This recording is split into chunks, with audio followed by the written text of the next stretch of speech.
This one's fucked. Damn. Well, you know what?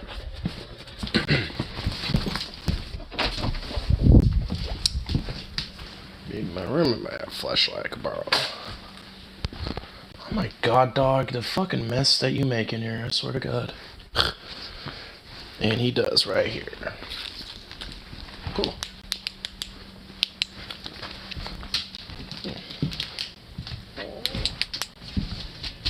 Alright. You see a little raccoon buddy. Just gotta make sure Zukov does not want to try to get out there. Hold on.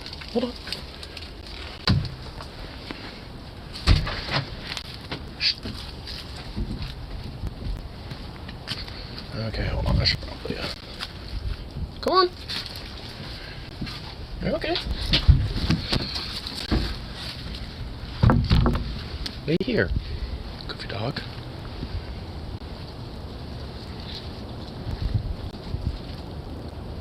I wonder if this little raccoon's still over here.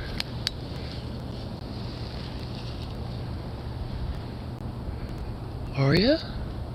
Huh?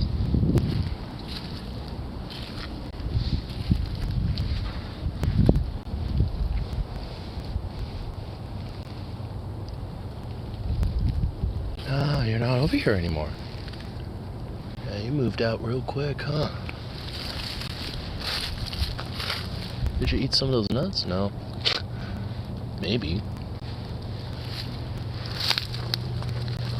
Huh, where'd you go?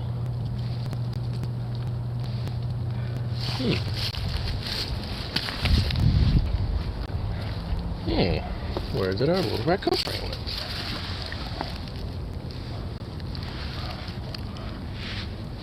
Huh.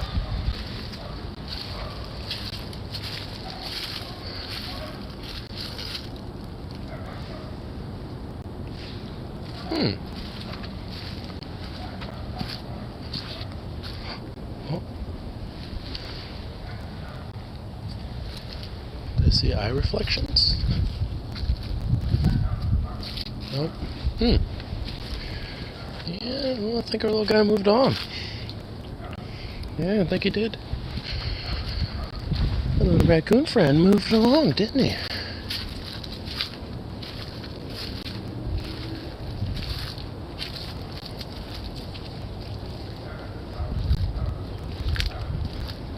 Yeah. I think our little raccoon friend did. That was a cute little chunkus.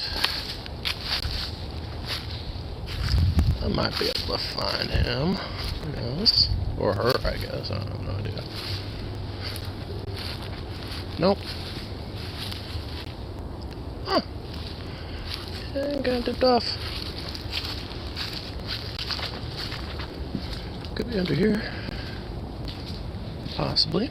I know we have a raccoon that likes to hide under here. Nope. No raccoon.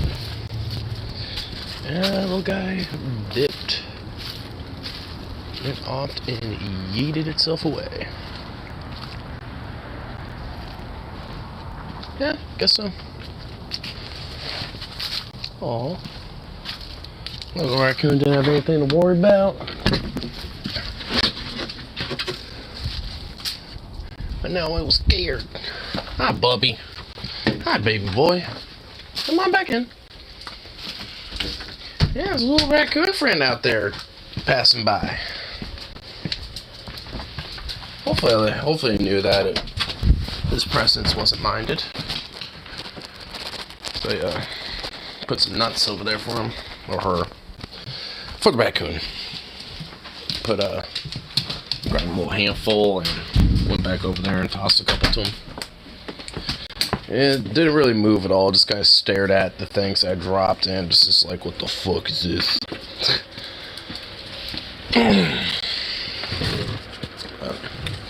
Hopefully the raccoon knows that. It's chill. He can be fine. Elusive trash pandas. What? What? Oh, you handsome boy. Look at you.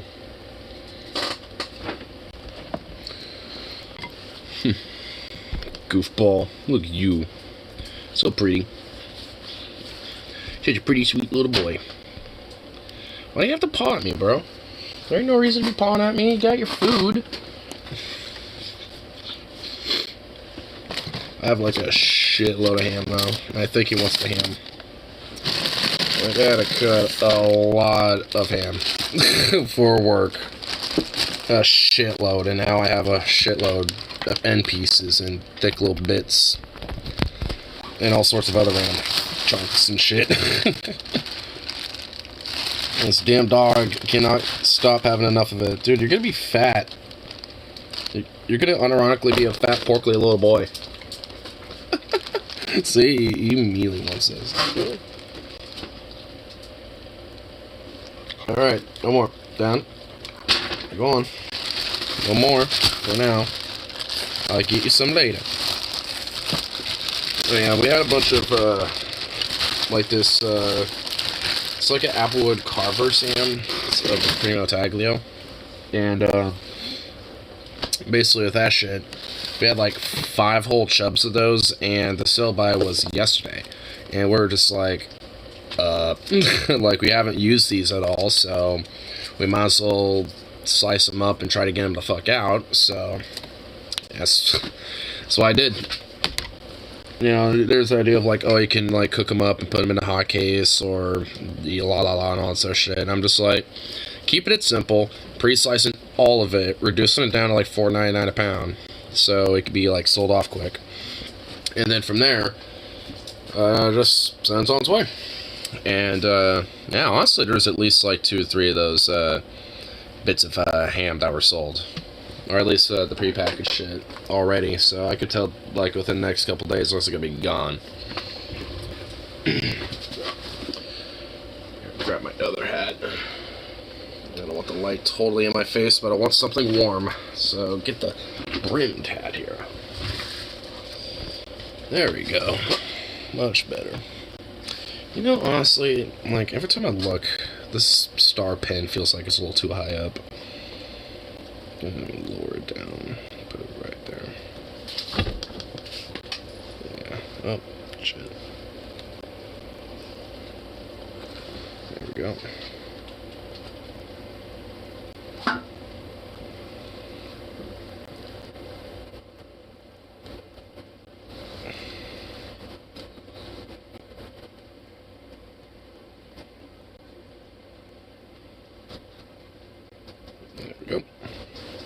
Alright, where'd that go?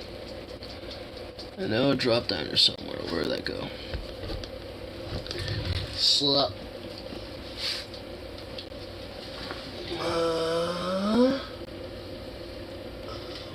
Well, what the hell? Blocked by a shadow? Or by the sun? Oh, there you are. Sitting in a piece of paper. There we go. Boom. That should all be nice fitted. There we go. Alright, my hat is now on. Now to get the music on. Get a bow loaded. And all that fun shit. Alrighty.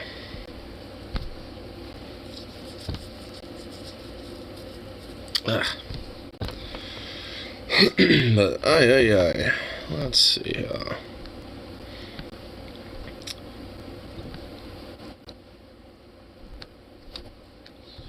alright, bada bing, bada boom.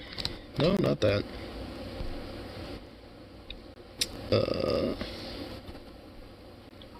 You know what? Actually, fuck it. Yeah, I want that. Yeah.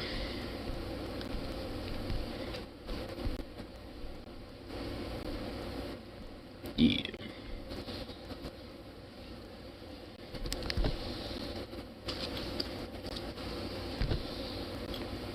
Whoa. Is it playing? Should be. Oh, there we go. Okay, cool. So, alright.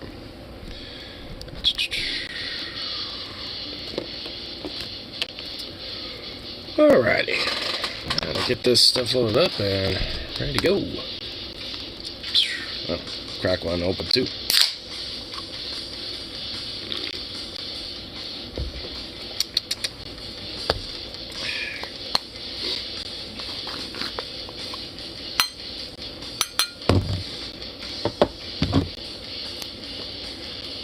Oh, man.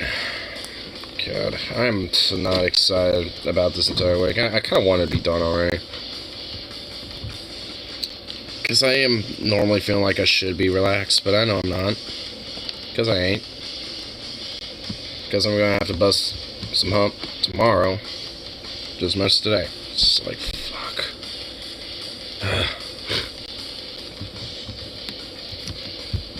Man, this week has definitely been jank. It's like a mixed week. It's like some days been good, some days been just like, oh my god, just terrible. Well, maybe not like outright terrible, but it's not necessarily great. Today seems like it was at least okay, though. I have a weird feeling that I'm probably going to be murmured about like, hey, why were you, not taking lunch today? Or I guess technically, it'd be, well, I guess today still, but it's like, why didn't you take your lunch that one shift? It's like, guess I came in at a time where it'd be between the 6-hour mark where I don't necessarily have to, and it's like, well, you didn't exactly leave, under the 6-hour mark, so you had to take lunch. It's like, fuck you, I want money. It's like, I'll take a break, that's a lunch, but I'm not actually gonna take one. Just because I like to get paid for the 30 minutes. The 30, 40 minutes of me being on lunch. I like to be paid for that, please.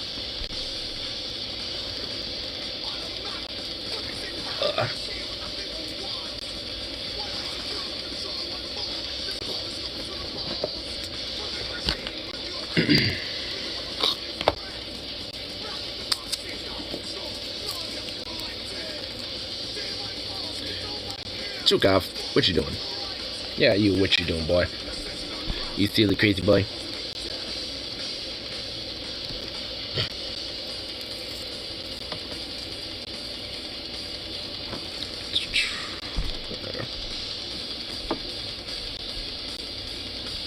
What are you doing? What are you doing, Mutt?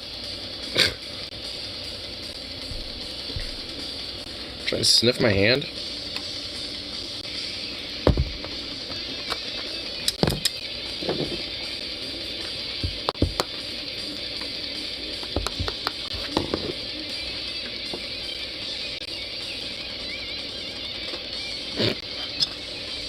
I feel like I give him hard enough stare down, he'll fucking go away.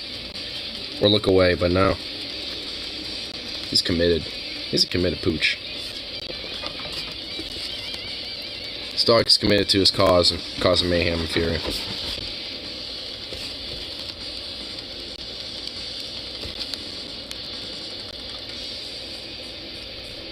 There you go.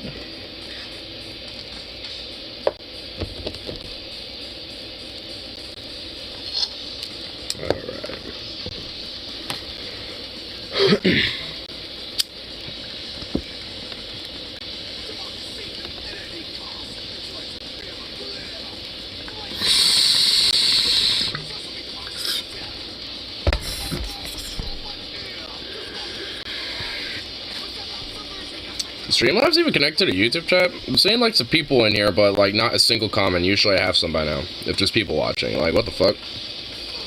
Alright, I'm gonna look. I'm gonna take a gander. Ah, shut up. Fuck off with the pinch that shit. That's a hero. Looks like there's at least... I don't think popped in on here to look at the right time. So I know sometimes it doesn't always load up past one. Yeah, whatever. I'll just let it keep going around for a little bit just to see what happens. Because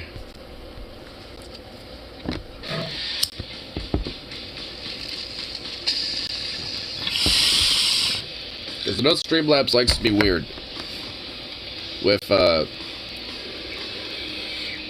not connected to YouTube chat to the stream, which is annoying. Oh, you know what? Actually, what I could do is just do this.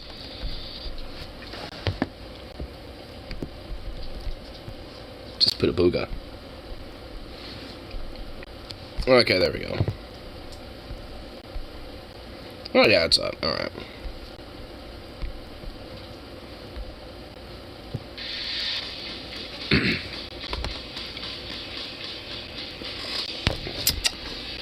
Just the fucking weird ass janky fucking YouTube embedded links or whatever the fuck, probably.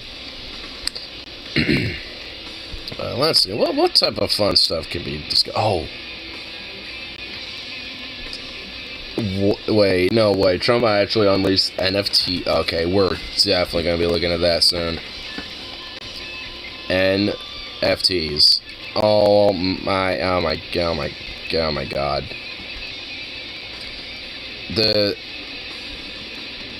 I'm just not, wow. Like, I'm not shocked, but at the same time, I'm, like, kind of surprised a little bit. I didn't really think he would actually, like, go that level of grift. Never underestimate the power of far-right grifting. Because, wow. Fucking NFTs, dude. Trump NFTs, dude. Trump NFTs. That's a thing now. I really don't know what to say about that, to be frank. Because I don't even know what they would look like. I mean, I don't even know, dude. Is it just straight up like a Trump coin, or like, I don't know. I want to know, but I don't want to know.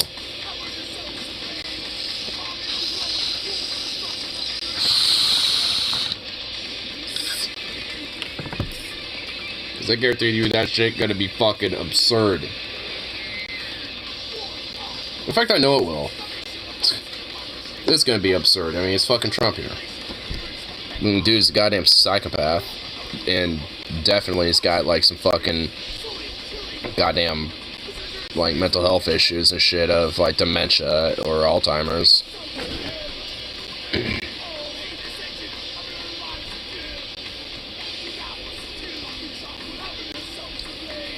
Yeah, what other little fun things are abound.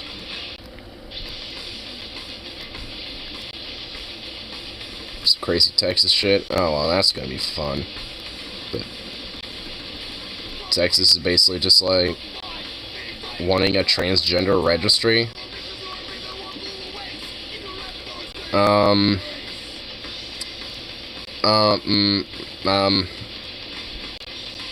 That's sus. That's an issue. I would think that's at least an issue, because that 100% is an issue. We should not let that be a thing, but I guess Texas out there making it a thing. Great, just because that's just what we need right now. That's just a thing that should exist.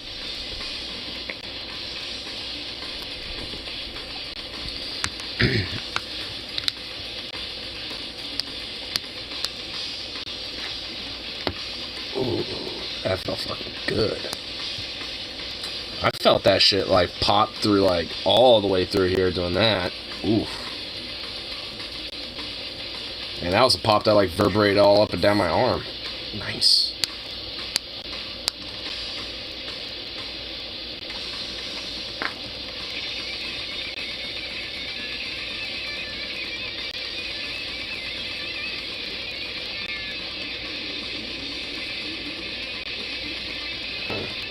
There you go.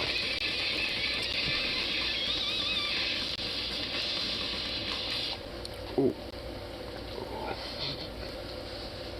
Kind of popped this wrist a little weirdly. Now that I have kind of fucked it up a couple years back. Now it has like this weird fucking like. Every now and then I can kind of pop it out a little bit in ways that I can't do this other wrist. Also, I've noticed that I don't really have as much feeling in my pinky as I do my other pinky. I mean, I still do, and it's like I haven't lost any dexterity to it. In fact, in a weird way, I have a little bit more. But, at the same time, as a consequence, I don't really have as much feeling. Mainly, like, for, like, right here, mainly. Beyond that, I can still have feeling. It's kind of interesting. of how, like, a fucking box's fracture can, like, you know, alter the hand just ever so slightly like that. Well, I mean, obviously you're breaking fucking bones in your hand. Obviously it's gonna change it, but, I mean, it's just kind of interesting how, in a way, like, even though, despite all said and done, it hasn't really totally got fucked up. Oof. Well, every now and then doing this does not exactly bode as well. It has a little bit of a... It's a lot more stiff, because I can get this other hand pretty good. But this one, not as much anymore. The fact that it's like a little bit of pain to it, but not that much. Oh, ah, fuck. Okay, right there, that... Okay, I hurt myself doing that. Ow. Actually, let me do it gently. Just gotta ease into it.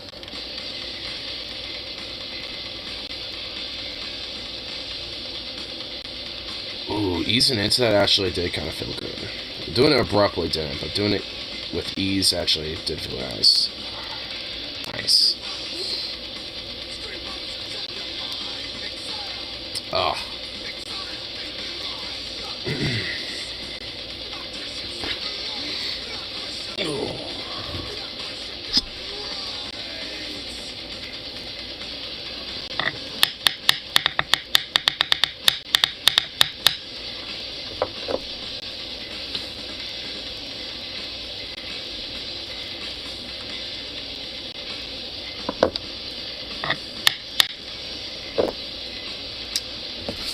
Another one loaded up.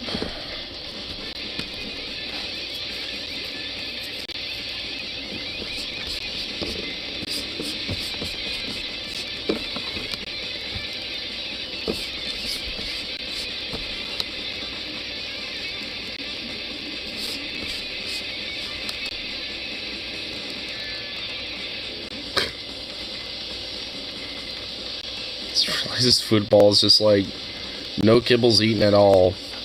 Half the rice was eaten, but he went straight for nothing but the ham. There's not a shred of ham in that food bowl that I left in there. I put it in like thirds, and like half of the rice that was in there is gone now. But like he went for nothing but ham. What a psycho dog! What just an absurd boy. Do you just not like the kibble? Or is there something about that kibble you're just not a fan of? Man,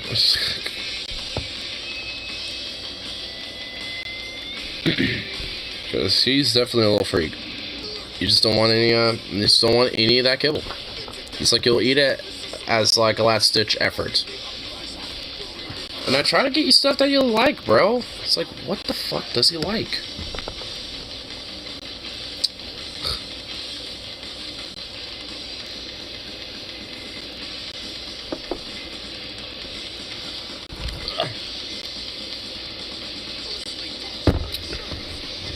I mean, he definitely likes rice, peas, carrots, and eggs, and turkey, chicken, pork, and all that stuff. But it's not kibble for him. Weird dog. It's a weird, weird boy.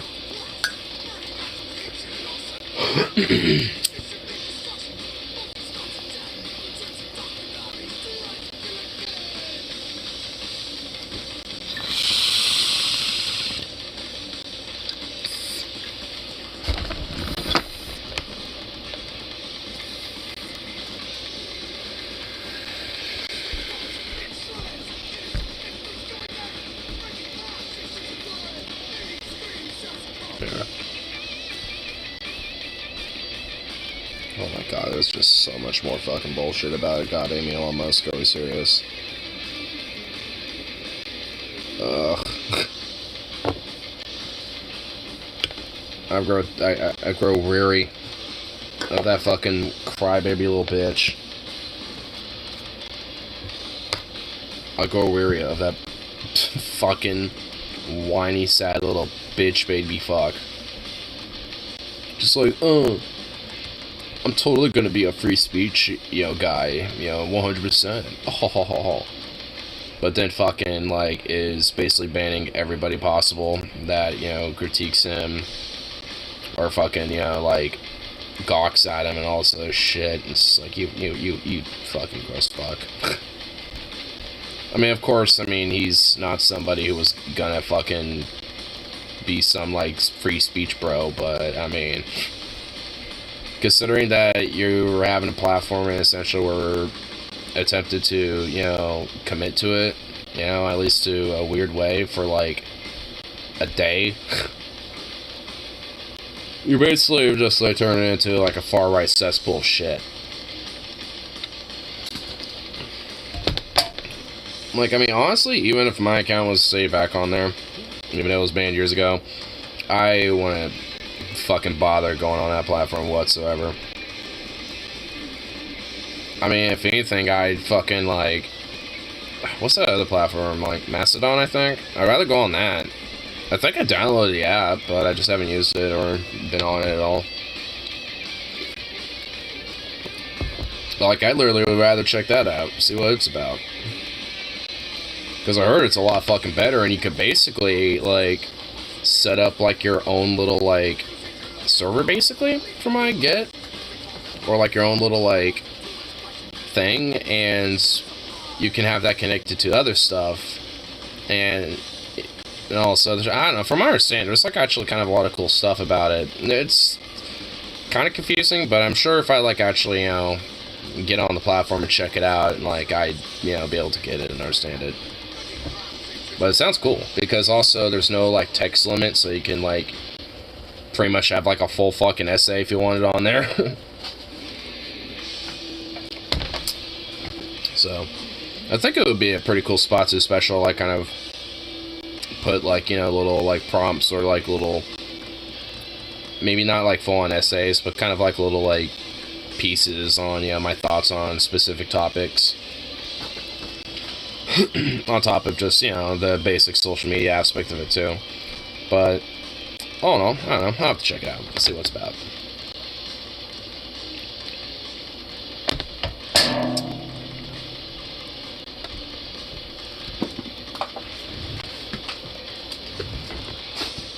I just really love chucking lighters. I'm just like, fuck this lighter.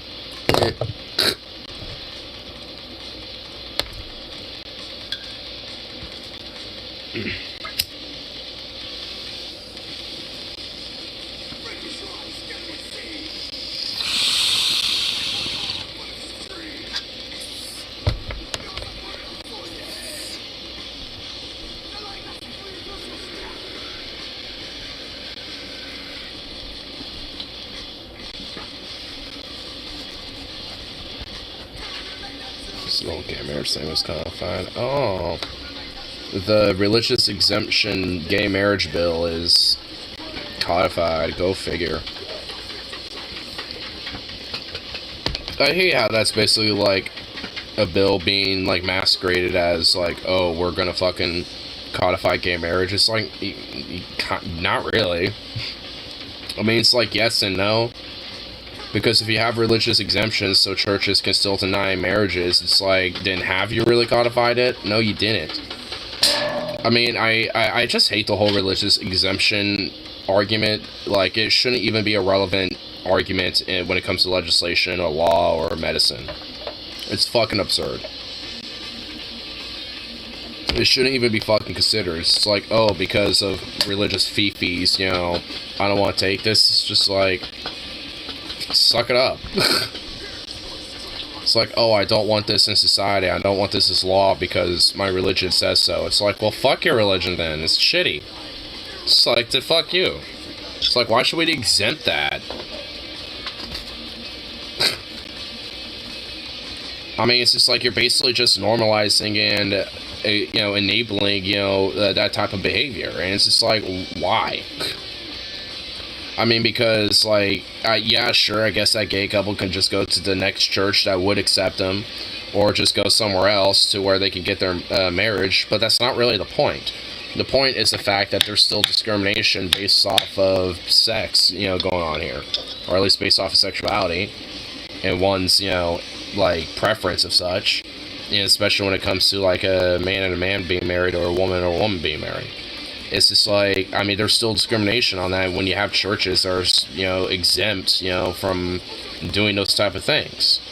It's like, because at that point, it's like you're basically saying to, like, to the more extremes, like Joel Osteen or Kenneth Copeland, to the more obscure fucks, and just saying, yeah, go ahead, discriminate and don't accept gay marriage. We gave you the exemption. It's like, fuck these stupid exemptions. Like, unless there's like an actual, like, seriously merited case, to be made, there shouldn't be like some exemption rule. Like, I mean, at least when it comes to medicine, like, if there's a medical reason why you need to be exempted from a certain thing, like vaccine stuff, absolutely understandable. Exemptions, like my no exemption rule, there would be obviously exceptions to the rule, so it's just like, I mean, that just needs to be fucking standard. Because if not, then it's just like what's the point of, enforcing that type of law at that rate? Because you essentially, ostensibly have allowed it, to be codified, but you still have elements of society that are going to be staunchly against this. And also, people use that argument when it comes to secular-based institutions and shit, just like that in 2013. I forgot her fucking name.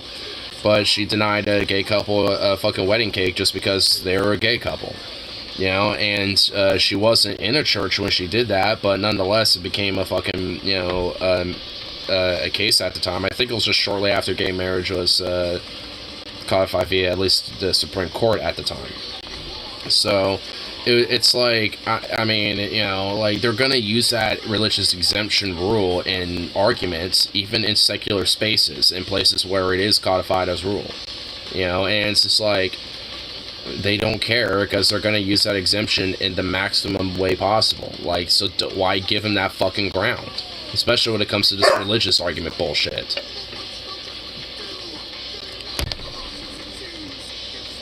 Even Zukov agrees.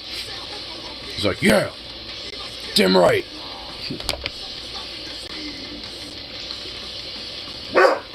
Hey, what's up? What's up, boy? What's up? They just might be my roommate. Or maybe that raccoon. Hey, don't annoy a raccoon. Like, I already felt like I pushed my boundaries with the raccoon. I don't want him to feel unwelcome. They're okay to be around here. They scavenge and kill things and eat stuff that, I don't want around here. I mean, I don't know if they, raccoons would go after mice or anything like that, but hell, if they find one and eat one, I'm absolutely okay with it. I mean, we used to have a partner in crime on dealing with mice and rats, but he died because coyotes live in the area. Dude, I honestly fucking hate it, like, on a Portland subreddit, as a little slight aside, that basically on the Portland subreddit, like, whenever people have a coyote sighting, they're just like, oh, so cute. It's just like, fuck off. I mean, there's like people's pets, that get killed because of those fucking things. And then, these same people have the gall to be like, oh, well, it's your fault. It's like, the fuck it is. It's like, I mean, like, it's just like, fuck you, bro. Like, it ain't my fault if if my cat sneaks out and I'm trying to find my cat, or something for a few days because, he snuck out once. Or, like, hey, I have a small dog and it escaped and I'm trying to find it for a few days, but, a coyote killed it, but I'm never gonna fucking know that. So it's just like, I mean, you got, like, all sorts of different cases and scenarios where it's not even on the owner's fault, because really, it really fucking isn't. And it's just like, oh, who cares? It's like, fuck you. It's like, I really do have a more stauncher opinion about, like, fucking coyotes now at this point, all things considered, especially when it comes to suburban and urban areas. Frankly, I wish, there, at least around here, were laws to have at least some exceptions for, people to at least, try to deal with coyotes when they do, sight them. Because it's, like, I mean, when you have, like, packs of 3 or 4 that are actually being predatory outside of being reclusive scavengers around here, then there's a fucking problem. Like, people want to be like, oh, so cute when you have, like, a fucking, like, literal cougar or a mountain lion, you know, and shit running around. People freak the fuck out when they see that, but, you know, oh, little small pack of coyotes or something, oh, it's adorable. It's like, a big enough pack will go after you. Like, there's been times where, like, packs of 20 or so, like, coyotes will literally attack people. So it's just like, I mean, it's like, they will fuck with you if they have the numbers. And they have attacked children and, you know, small kids and shit before. You know, in smaller packs of like 5 or 6 because it's easy pickings. Like, I mean, they're predatory animals. They're predators. Like, they shouldn't be in these, you know, like... I mean, I guess there's like a longer, bigger philosophical argument to be had, I suppose. But it's just like, at least when it comes to being in an urban or suburban environment, they shouldn't be in these environments. Like raccoon or possum, all these other animals, like... I mean, they don't pose, like, a direct threat towards, you know, like, you know, these animals the same way coyotes do. Like, they're basically just, like, these tiny little, like, wolves that will scavenge sometimes. I mean, they're not wolves, but they're small. But they're predatory, you know, in similarities with them. Because if they roll in the pack and they see an animal they have an opportunity to kill, they get wolf-like pretty quick. So it's like... Fuck these weirdos that, you know, just want to be like, oh, they're adorable. It's like, yeah, sure, they're cute when they're just, like, in the sun, just sitting there sunbathing, or when they're little pups or whatever, but they won't be so cute when they're, you know, licking their lips and looking like they're about to size you up, or size your pet up and shit. Not really cute then. So it's just like these fucking weirdos.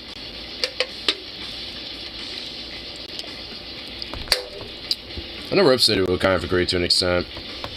I mean, maybe not like 100%, but at least with the whole, like, coyote thing, maybe. You know, because... but, I mean, at least when it comes to, like, the poor suburb being just full fucking weirdo dipshits, I mean, honestly, there's plenty of them. I know a few of them by name at this point.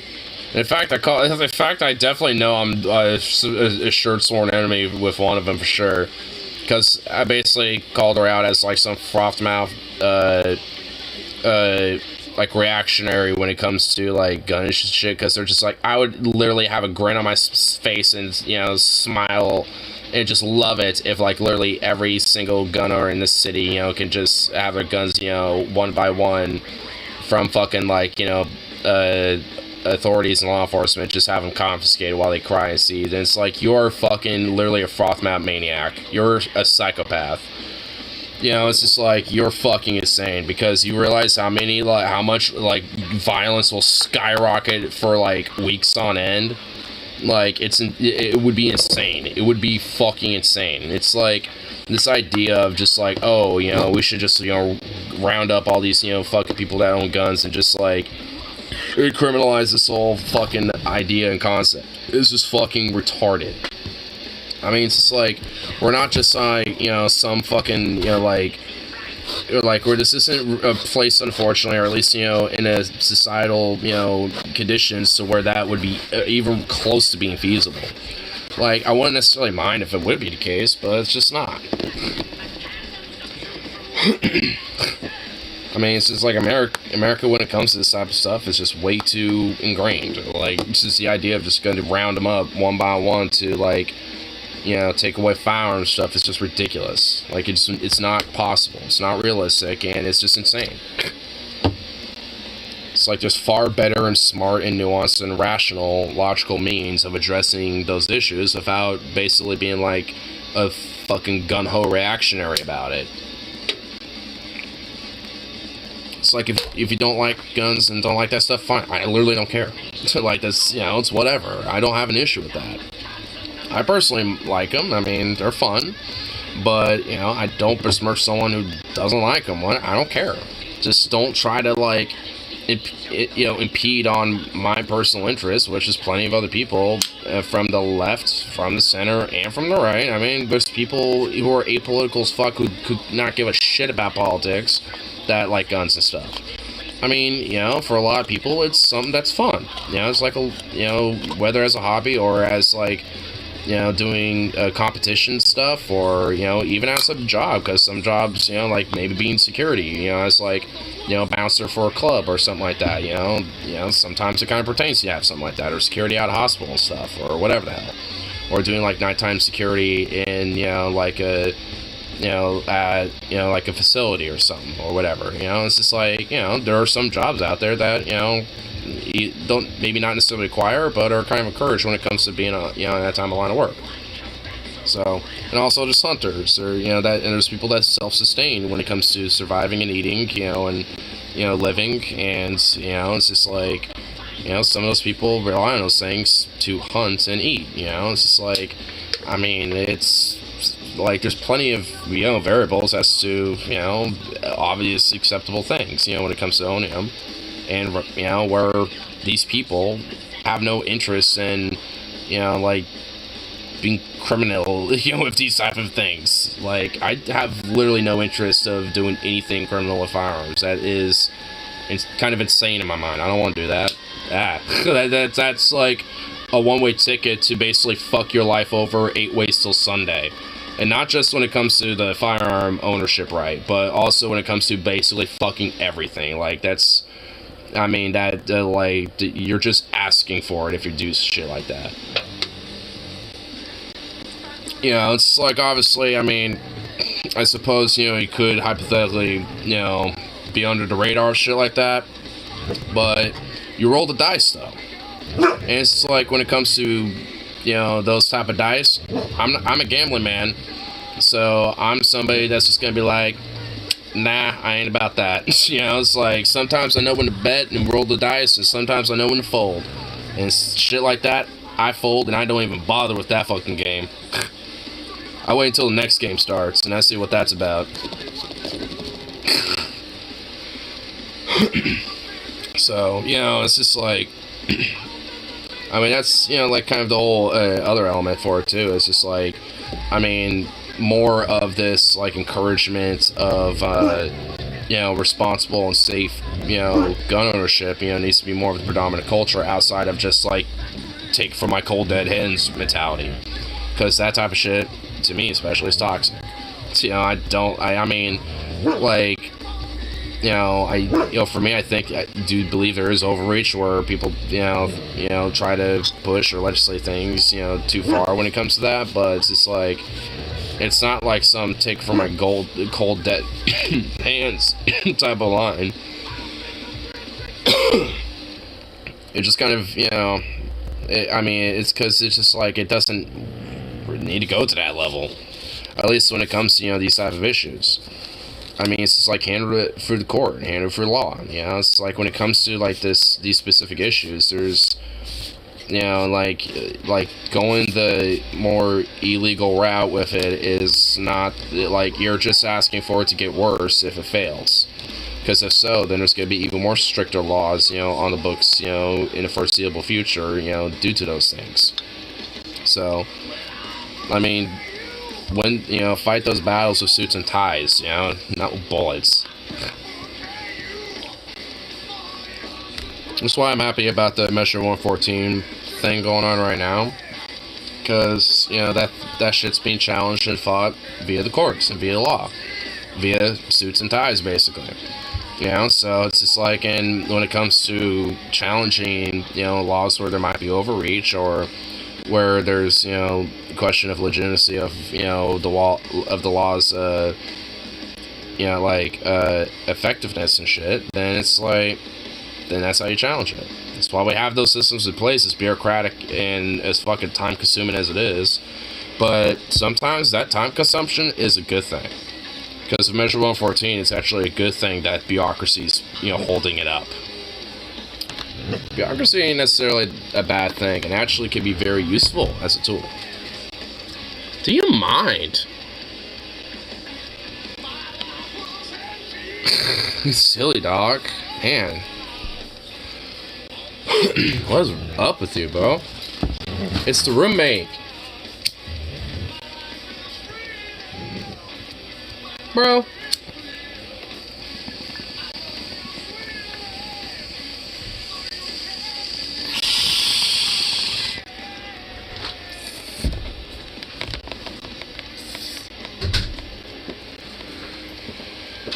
when you go Mike? I was able to pay the phone bill, so now I'll just worry about it tomorrow.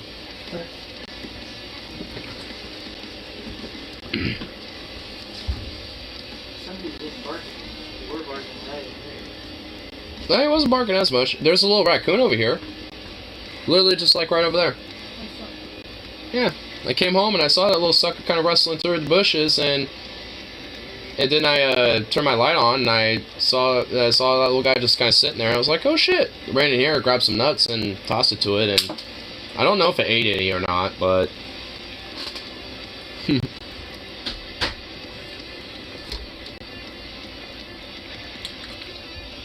too bad it wasn't a possum though, because unironically I probably would have just waltzed right up to it and tried to pet it.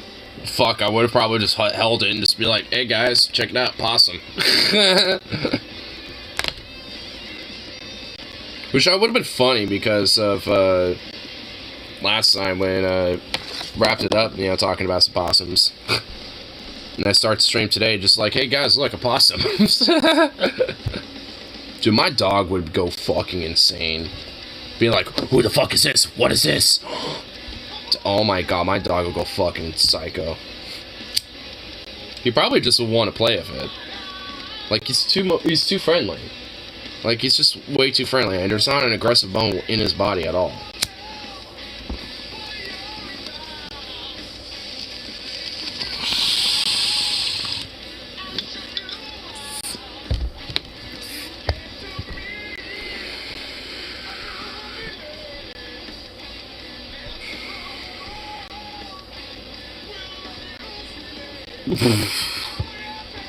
Florida man climbs on a playground equipment to tell children where babies come from. Oh my god. And this is the guy. Dude, holy fucking shit, bro. Oh my god, dude.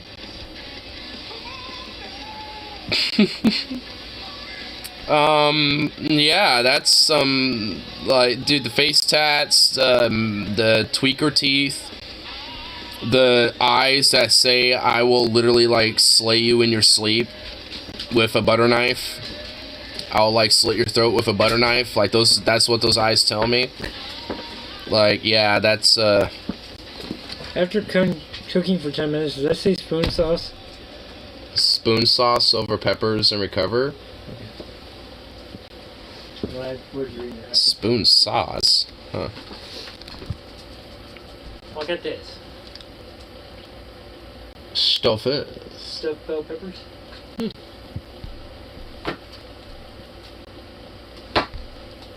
To go.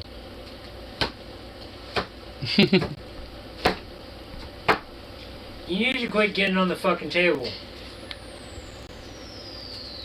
And you also need to quit, like, destroying everything. And my bed. Yeah, that too.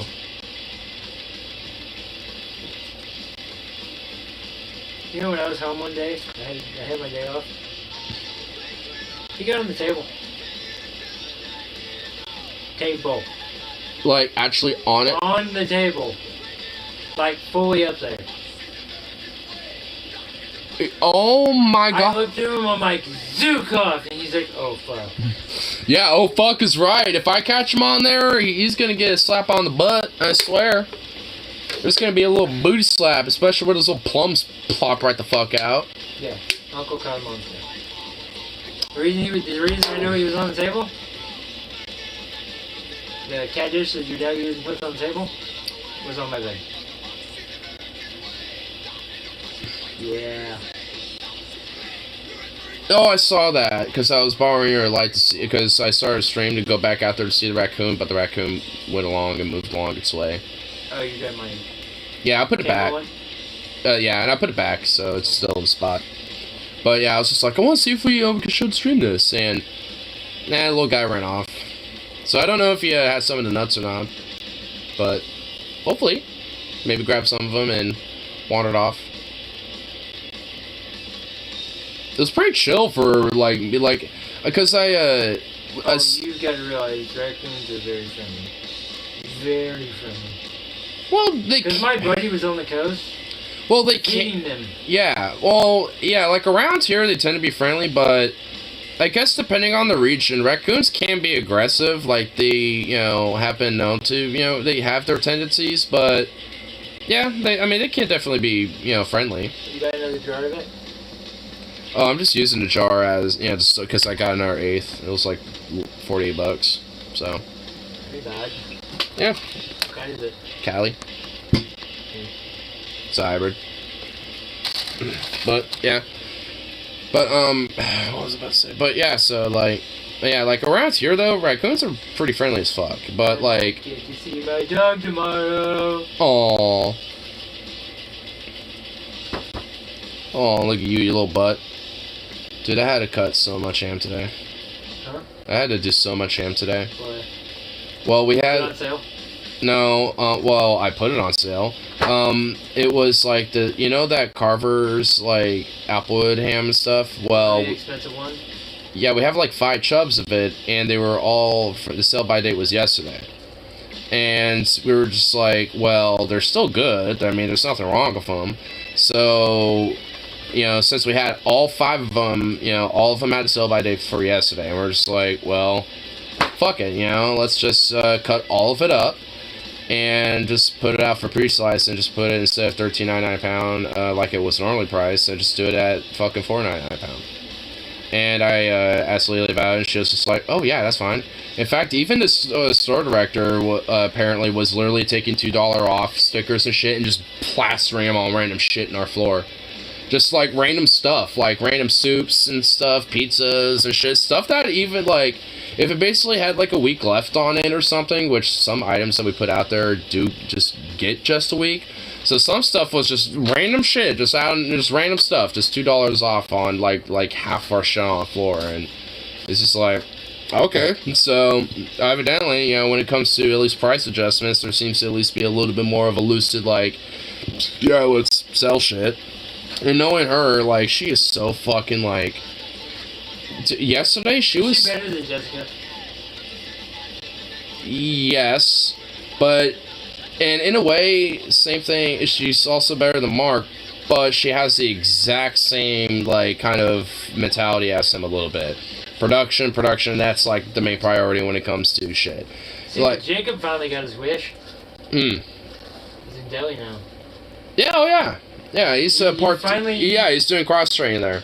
He's actually all in all doing really good. And we also got a new guy, as well, yesterday, and he was working today, but he was doing morning shifts, so I didn't see him. But I think he might be. He was working last night with Audie. Yeah. But, yeah, I mean, all in all, he's doing pretty good. I mean, when it comes to dealing with customers and trying to deal with that type of stuff, I mean, still, like, take some time with that. But, I mean, it's... He's still wet down here. Yeah. You're getting used to it. Yeah, I mean, and he's... It takes a couple weeks. Yeah, he's pretty neurodivergent, too, so, I mean, that also plays a role to it. But, I mean, either way, I mean, he's honestly handling it pretty well. And customers don't seem to give that much of a shit, so...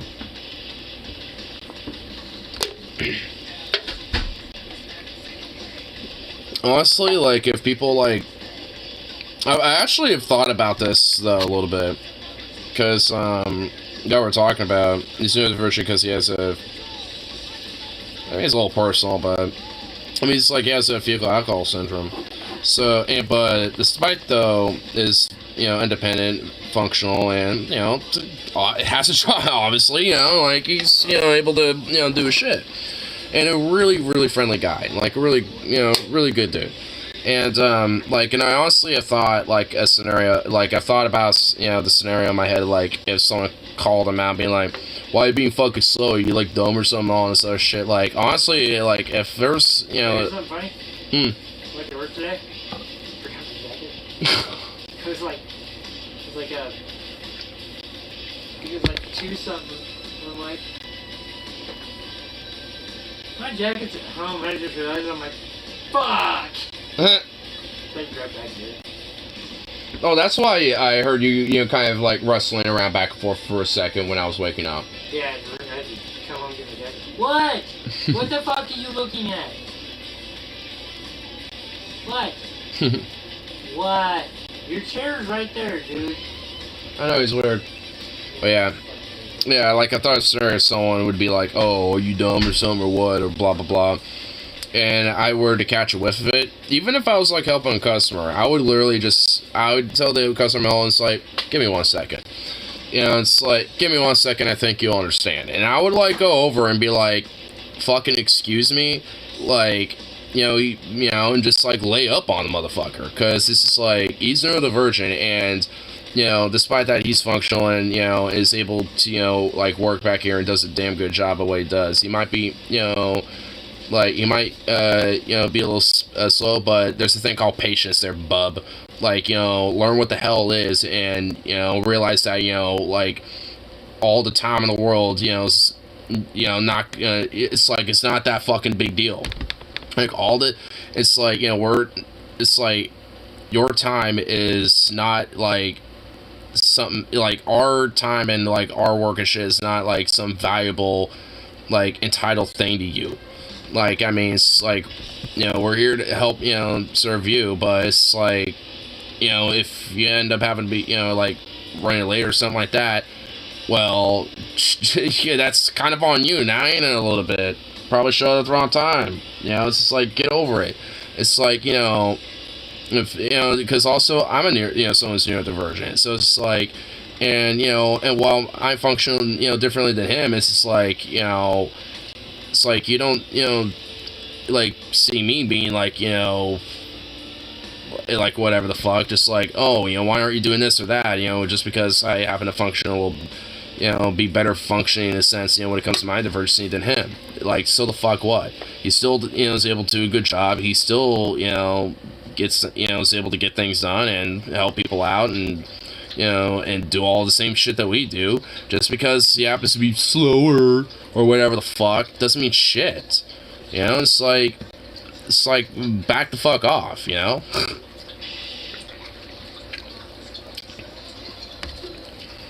And it's like, if I hear that type of shit again, you know, next time you come in here and stuff, I'm really gonna lay the fuck up on you. And it ain't gonna be a verbal altercation at that time. Because, I mean, considering, you know, like, you know, my bud who's coming in and cross-training and stuff, you know, if it's neurodiversity, like, he really is a good kid. Like, you know, and I, like, honestly, in a weird way, I kind of see him as, like, you know, maybe like a little nephew in a sense, where it's just like, yo, I kind of want to, like, you know, protect him a little bit. It's like, he's an innocent. He's one of the innocents. Protect him. Because, like, I mean, you know, like, you know, he really is, like, a good kid. Like, he definitely has a good head on his shoulders and stuff. I mean, you know, sometimes he, you know, gets a little overbearing with some of his nerdiness of things like Marvel and stuff like that, but whatever, you know, it's his interests and stuff that he loves. So it's just like, I don't care, you know. I nerd out with my interests and my, you know, stuff and shit. And either way, you know, he's, you know, like, crack jokes with him and stuff, you know, it's like, he's a good guy. It's fun to hang out with, you know. Couldn't necessarily go to the bar for him and play pool and shit. Like, he's somebody that, you know, is straight edge, like, and it's kind of vowed to be that way, which I actually respect, you know. So it's just like, you know, I won't be able to go to the bar or play pool with him necessarily and shit, but hey, you know, it's like, either way, that don't matter to me. Still a good guy. I mean, if anything, I'd just be kind of curious to go to, like, a Comic-Con or some shit with him, just kind of see how he'd, you know, be in one of those situations. And just kind of seeing him nerd out for all that type of stuff.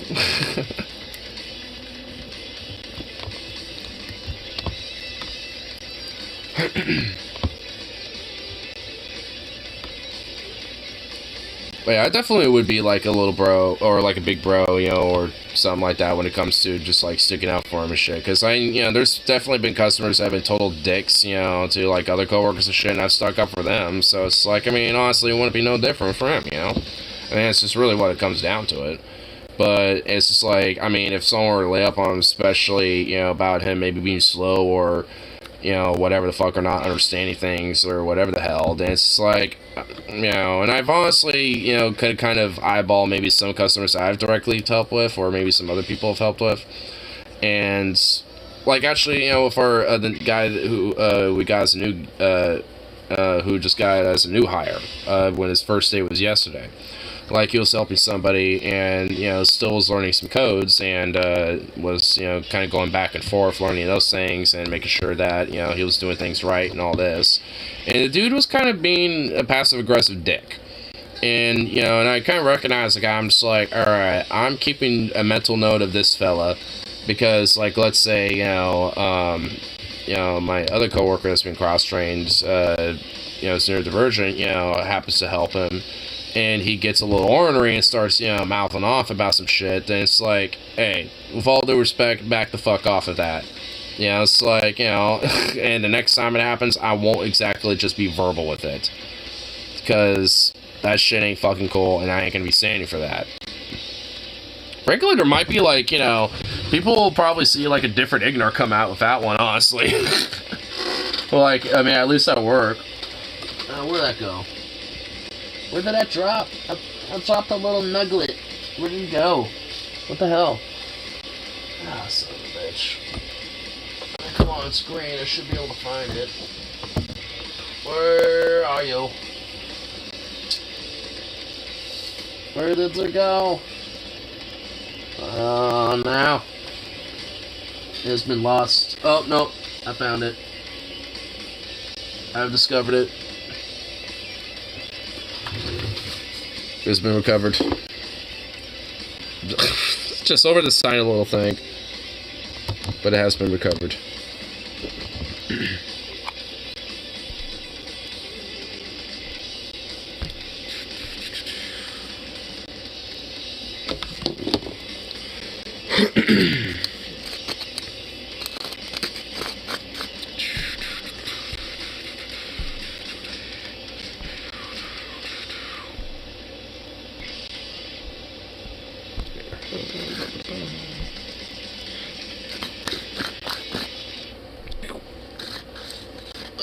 Here. I'll get some of the stuff I want to check out pulled up here in a little bit, y'all.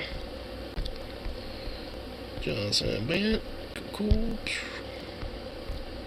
Here.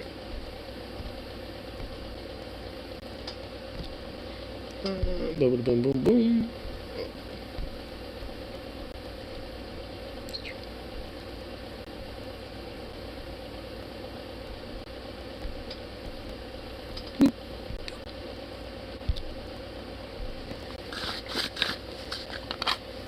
And where did that stuff go?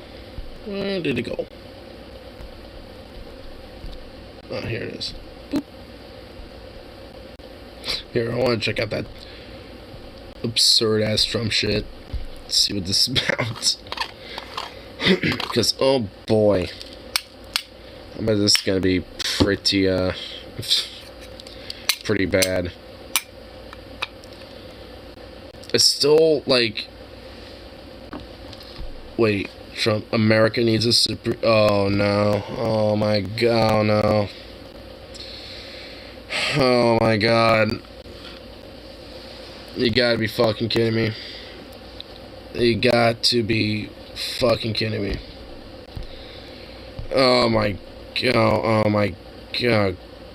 Oh, good God fucking Christ alive. Oh, no. Oh, no, no, no, no. I don't know if I'm ready for this. This looks just alright. I'm just gonna have to embrace it.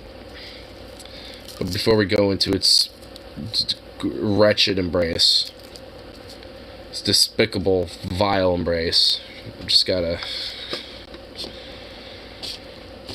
arm ourselves with a little bit of some defensive countermeasures. So I gotta do that real quick, because goddamn, I don't think I can handle this without a little bit of extra touch. Trump, America needs a superhero, dude. I've been high every day since 2010. I've been high every day at least since 2015.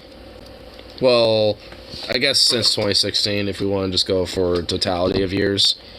But at least since my 18th birthday, which would have been in 2015.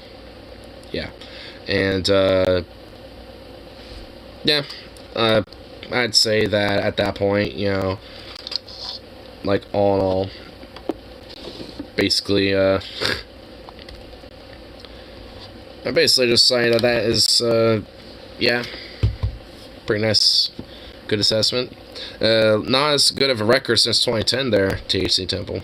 Honestly, it's been a long time since I've seen that guy's notifications. I'm surprised YouTube just notified me of that guy. Back when I was doing WeTube, he was one of the guys I watched very frequently. Man, my boy's still fucking doing some shit. That's cool. Man, a lot of the WeTubers I used to watch back in the day fell the fuck off. Like, most of them basically either don't have channels anymore or just haven't uploaded for, like, years. Or it's so sparse, like, so sparse that it's just like, damn.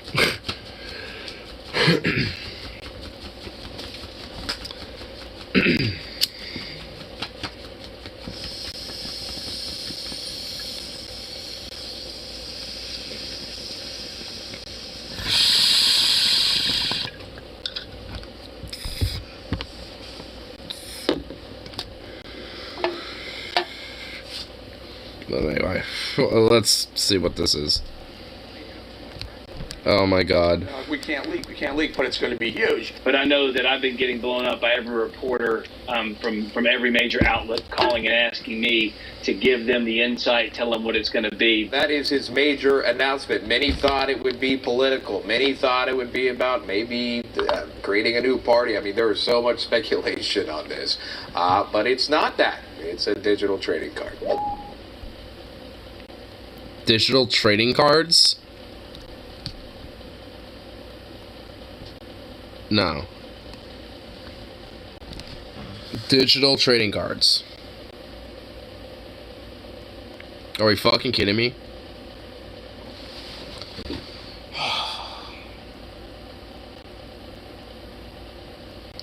Is this like the goddamn 1980s or something? Like, is this the 90s? Like,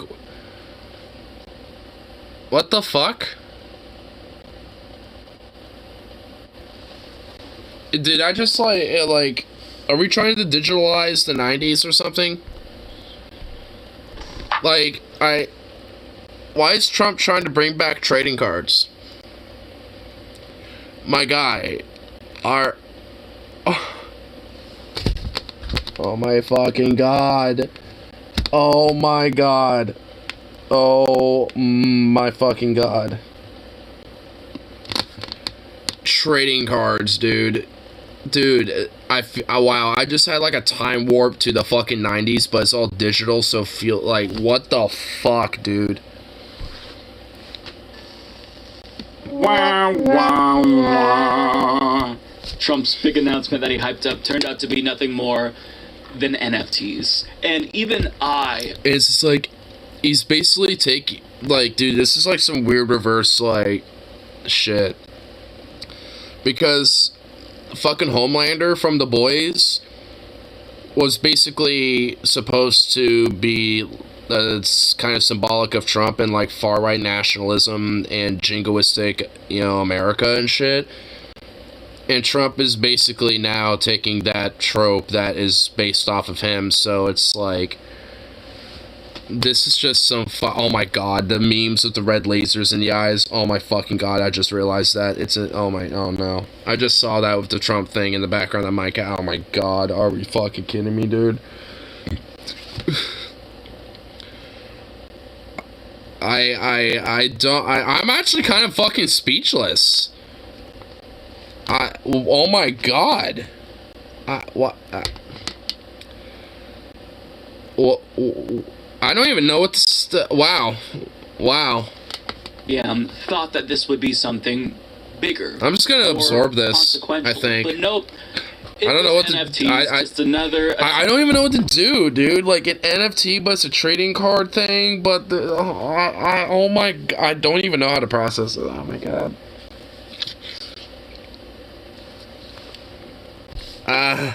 Off of his base of support, and I've got to wonder, at some point, is he ever going to be done milking them? I mean, he's drained them for every dollar that they have, but of course, he's never going to stop, and they're never going to stop giving him money. But when it comes to something like this, something crypto related? Does his boomer audience understand it? Will they see value in a $99 poorly photoshopped photograph of Donald Trump? I don't know, but I love the response because he really did hype this up. America needs a superhero. That little teaser right there was enough to get everyone talking. Here's what one of his supporters said in response to that announcement. Breaking, Donald Trump put out a video saying America needs a superhero and that he will be making a major announcement in all caps tomorrow, December 15th. If I had to guess, I think it could be a big VP pick announcement, but let's see what happens. Now, Eric Bolling of Newsmax, he said that as soon as he saw this announcement, he reached out to people closer to Donald Trump, some of his sources, to see if they would dish, but he says that they were very tight-lipped. Now, let's also hear some speculation from Eric Bolling prior to the announcement. But no, when he released this, I immediately hit up some of my friends over there. I'm like, hey, what? Oh my god, the fucking lasers, dude. Oh my god. Oh my god, bro. I don't even know, dude. Oh my god, the Trump Tower. Oh my fucking Christ, dude. Oh my god. Wow. But it's going to be huge. And they were literally saying it's going to be a big announcement. So I'm thinking, what could be that big? It's certainly not that he's not going to run, because they wouldn't be promoting that. It's something big. And I don't know. I thought, like, he's going to announce a VP. Well, what would be a huge announcement? For me, I think Elon Musk would be a major vice presidential ticket announcement. Could be an Elon Musk VP announcement. Look, I don't think that you're unreasonable to think that he'd be an Elon Musk VP announcement. Wait, who were the people that were displayed? Where'd they go? Here. Right here, right? Ticket announcement. American. Oh, wait. So, wait. These are potential VP picks. Elon Musk, Carrie Lake, Kristi Noem, Greg Abbott, Rick Scott, March. Oh, my God. Matt Gaetz, Rick Grinnell.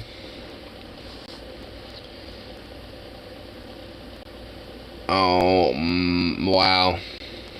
Wow. Wow.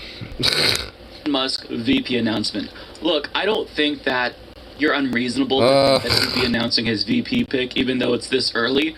But Elon Musk, Eric, really? Come on. Now, I want to get to another Newsmax segment where they speculate what it could possibly be, followed by the breaking news of the announcement. And when we get to that point, it's the second half of this clip that we're going to watch. Just listen to the tone in their voice. Both of their voices. There's two anchors here, a male and a female, and you could hear that they are gutted. Like, the disappointment is palpable. You cannot put a video like that where you've got lasers coming from your eyes and a Hogan Gidley six-pack there, and then not make a very big announcement today. We don't know when this announcement's going to come down. What do you think? Fun fact, he actually does look exactly like that when his shirt is split apart. I've heard that. I've been on with Air Force One late, he takes that shirt, and that's exactly how his physique is made. Look, I'm very interested to see what this announcement's going to be. I for sure thought he was... All right, hold on. I honestly want to know who the fuck that guy is, like, the third dude there, like, this bald guy with the white beard, like, who are you to be on Newsmax, dude? Like, I bet he's like some crazy pastor or something. I bet he's like a psychopathic pastor that's like, you know, QAnon pastor or something. Rob Finnerty is a vice presidential candidate. I haven't heard with him. All right, dude. Oh my God, that lady. Holy shit, dude. Her eyes are way too far apart. They are legit way too. Oh my God, all these people look just strange in their own ways. Like, the guy on the far right there literally just looks like some, like, mannequin. Like, some weird, like, realistic android mannequin. He just looks like a pastor that just kind of looks like he's about to start a cult. She straight looks kind of alien-like. She barely has, like, a jaw or chin. Like, it's just so tiny. And her eyes are just, like, this far apart. And this guy just looks like a botched Matt Gaetz clone. Like, honestly, he's like the most normal out of all of them. Like, these other three, there's something about them that just strikes me as uncanny as fuck. But they do things the last minute. Oh God, no! Don't like enlarge the mannequin. Because you haven't heard anything yet. This is one of those classic Donald Trump things. Look, I'm not exactly sure what he's going to announce. I know we talked about in the first segment the potential that he jumps back on Twitter. Who knows? It seems. Yeah, like, I just want it off my screen. A very well produced video. Pathetic. Yes. I'm saving this. That's awesome. But I know that I've been getting blown up by every reporter from every major outlet calling and asking me to give them the insight, tell them what it's going to be. But if anyone knows production value, if anyone knows how to make an announcement, and if anyone knows how to tease the press. Oh my God, this guy has a whole Trump plaque. That guy has a plaque that's just Trump. That, you know what? Pathetic. Pathetic. Just let that cat gaze upon him like a Godzilla, but a kitty. Donald Trump, so I can't wait to hear what he's going to say. 2 hours later. All right, breaking news right now. Here's that announcement, the major announcement by the 45th President of the United States. He says this, Even 1/6 Shaman thinks it's pathetic. Even Seb Gorka and Bana think it's pathetic. Wow, not surprised. Digital trading card collection is here. These limited edition cards featuring art. He never blames Trump, he always blames his handlers. Of course, because he doesn't want to directly blame Trump, because he still wants to kind of be on Trump's good side and just be like, hey, the people you have around you are actually the ones trying to put you in a false direction. Like, I mean, you should be listening to people like me. It's trying to, in a way, butter him up, kind of like, in a sense, so it kind of opens, like the critique isn't like so directed at him, so it's like, oh, my ego, and you're not directly going after me. You're just trying to look out for me, maybe, I think, as long as you bend to my foot. Career, you can collect all your favorite Trump digital cards, very much like a baseball card, but hopefully much more exciting. He says, don't wait, I believe they'll go quickly. So, that is his major announcement. Many thought it would be political. Many thought it would be about maybe creating a new party. I mean, there is so much speculation on this. But it's not that. It's a digital trading card. It's $99, and he said it would make a great Christmas gift. So. What? What? This will make a great Christmas gift, let me just tell you. The war on Christmas will be won with my trading cards. That are NFTs. Dude, even Zukov's just like, ugh. Dude, even he's just groaning over it, dude. I feel you, bro. Oh my God. Wow. I honestly want to see the actual, like, full, like, announcement video. Like, I was listening to TJ earlier. I heard him, like, I didn't get a chance to tune into the actual reaction, but I think I heard him, like, kind of murmur a convo about it a little bit on stream, so maybe he reacted to this. I'll have to take a look. Yeah, there you go. That's that. Because, oh my God. There you go. There's the announcement. Dude, even he sounds defeated.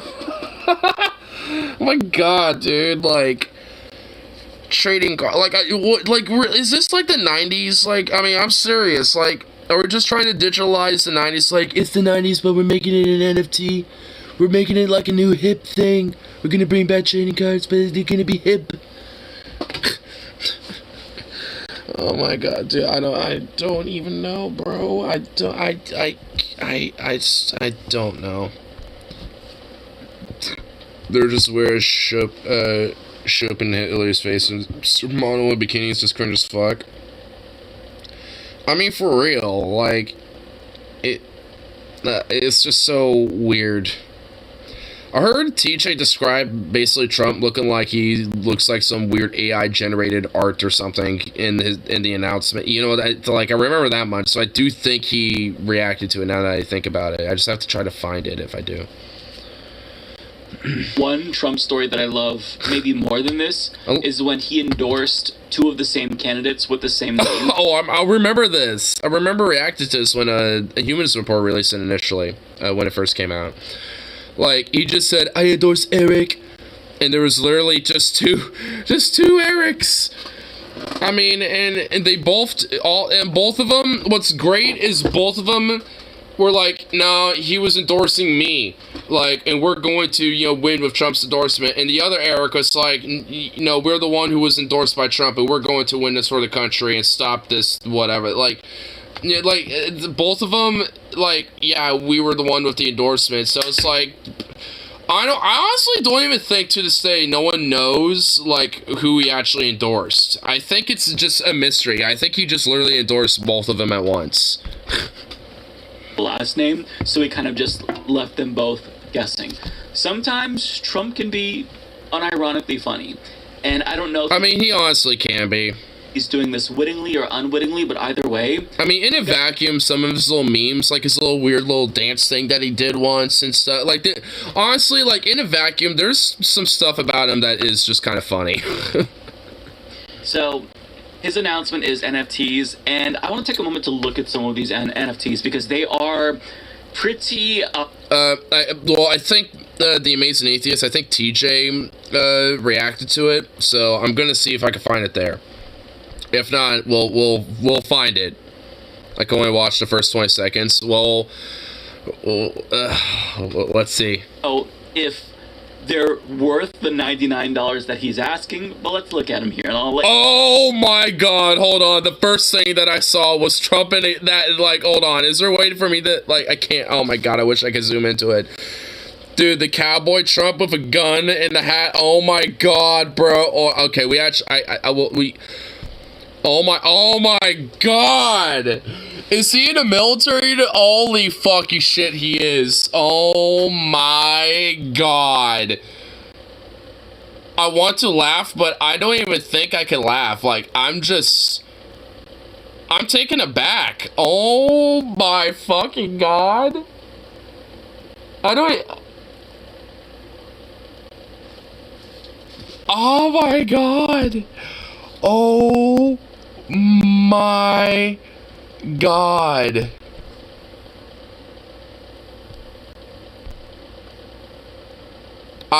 I really don't even know what to say. Oh my God. That's all I could say. Like, wow.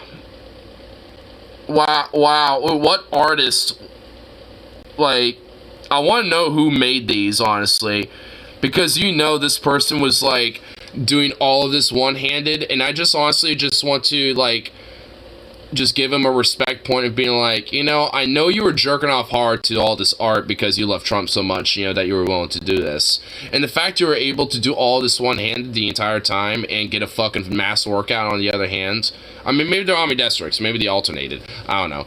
Like, but either way, it's like the effort to just do all of that one-handed, you know, while just being like, oh yes, Trump, you know, at the same time, it's like, and that in itself is kind of impressive. So, I mean, I kind of want to, like, at least be like, you know, respect point, you know, just one.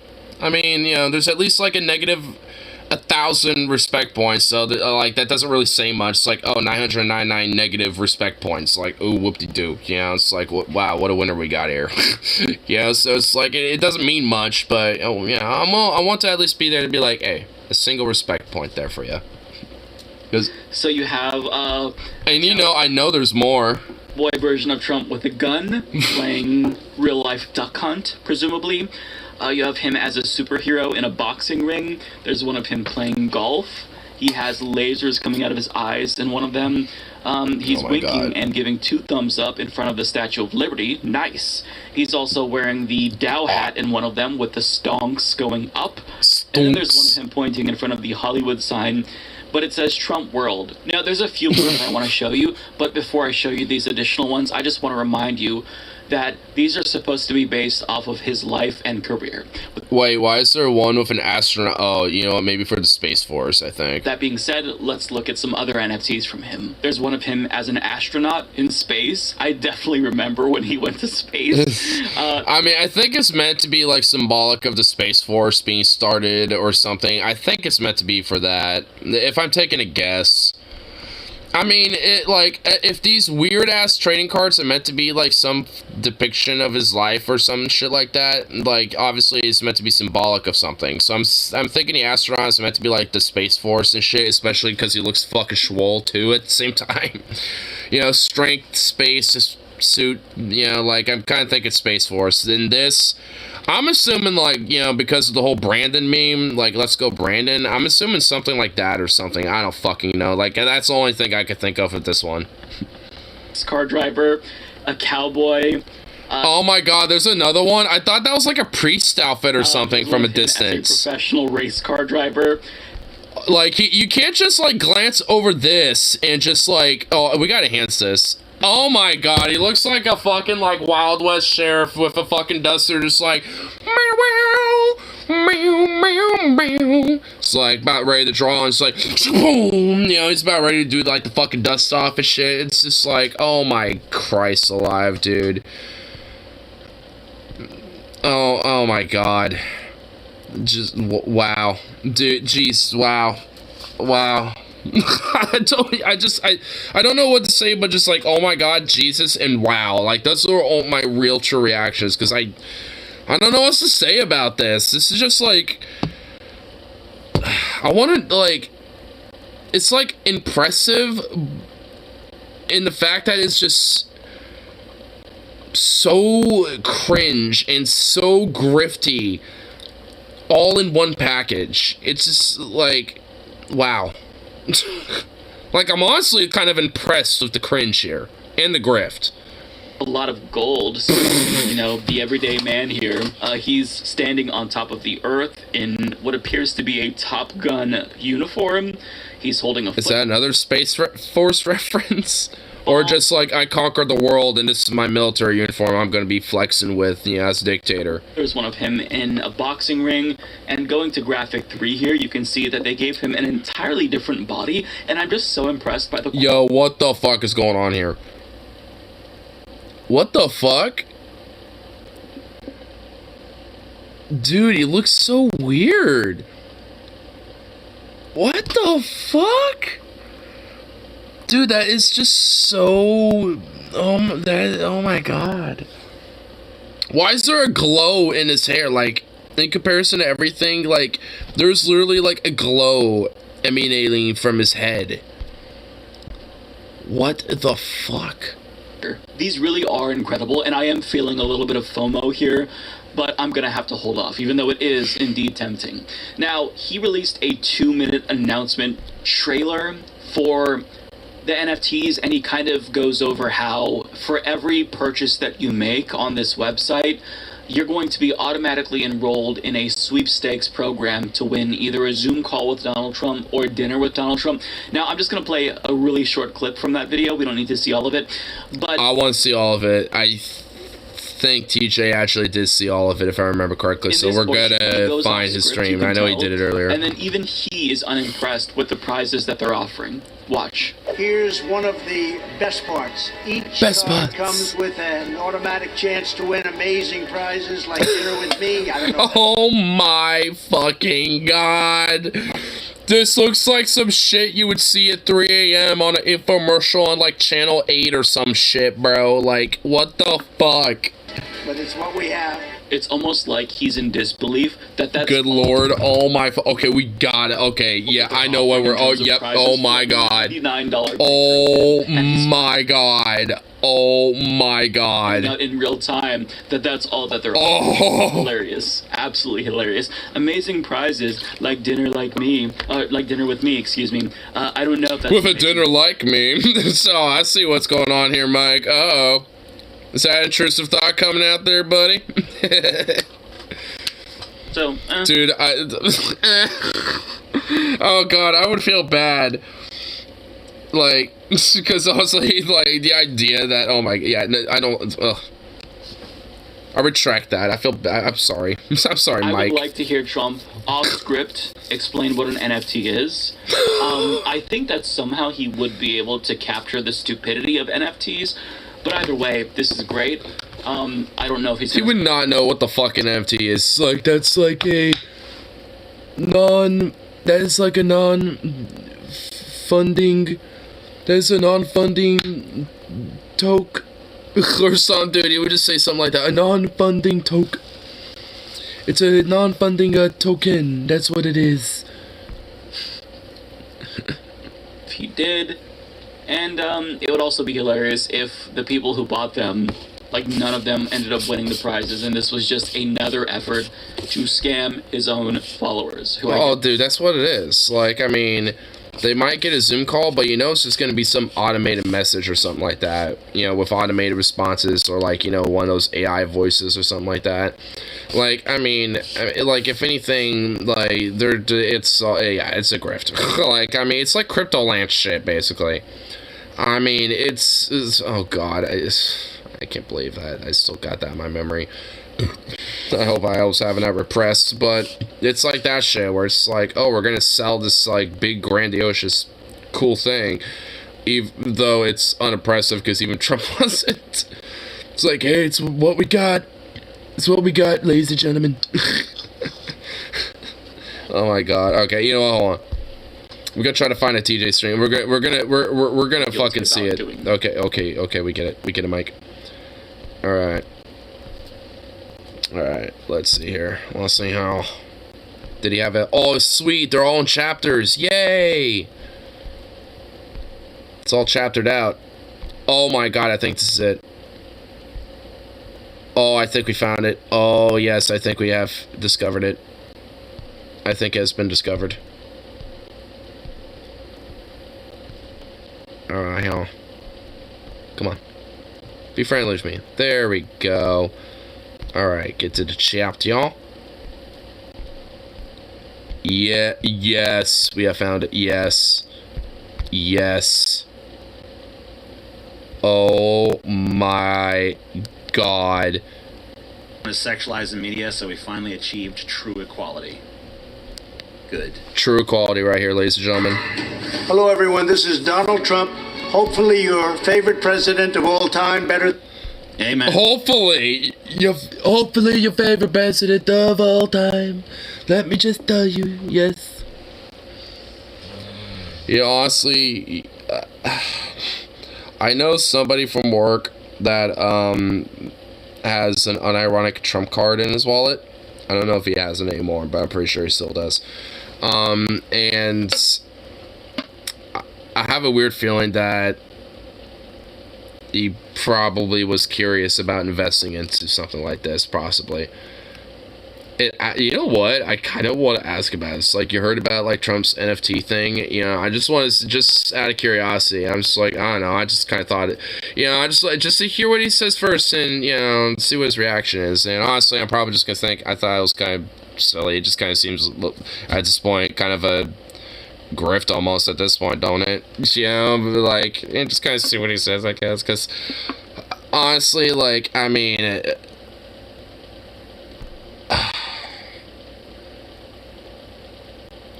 because he said once, like, he thought that, yeah, oh, he's the greatest president of all time. I'm just gonna use the Trump voice for him, even though that's not even close to what his voice is. But, I mean, it's just like, I was like, oh, okay then, alright, yeah, sure, buddy. But, you know, it's just like, now with this, it's just like, I kind of want to know what he thinks a little bit. Sure. Or did he move on to, like, DeSantis, maybe? Dude, you are my I mean, better, yeah. Than Lincoln. Better than Lincoln? I mean... Better than Lincoln, dude. Yeah, Lincoln freed the slaves, but, you know, I'm better than them, though. Lincoln, oh, yeah, I freed the slaves, wow. Thanks, Lincoln. Fucking fake Could have had someone else do all my work for me, but now I gotta do it all myself. Bullshit. Better than Washington. I mean, fuck yeah. Better than Washington, dude. Oh, I mean, like, I mean, I honestly don't know, like, how Washington domestically, like, you know, at least as a president specifically, you know, like, legislated and all this and that and shit, but, like, I mean, bruh. He led a revolution. What the fuck did you do? like, I mean, bruh, say what you want. He literally, like, got arms and, like, literally led a fucking revolution and, like, defected against the British military because he was, like, a general in the British Army at the, once upon a time and shit. Like, what the fuck? I don't know if he was in the British military by the time 1776 and all that shit had started happening, but like, I mean, like a part of military efforts, at least against France, during the colonial efforts at the time, he was leading British army troops and shit and all that. So, I mean, like, he led military battles, and it's like, now I'm just gonna lead military battles against my against the British. I don't want to be taxed by you fucks anymore. Fuck you, king. Like I said, say what you want about, founding father stuff, honestly. A lot of them, including Washington, were kind of shitbags, but, like,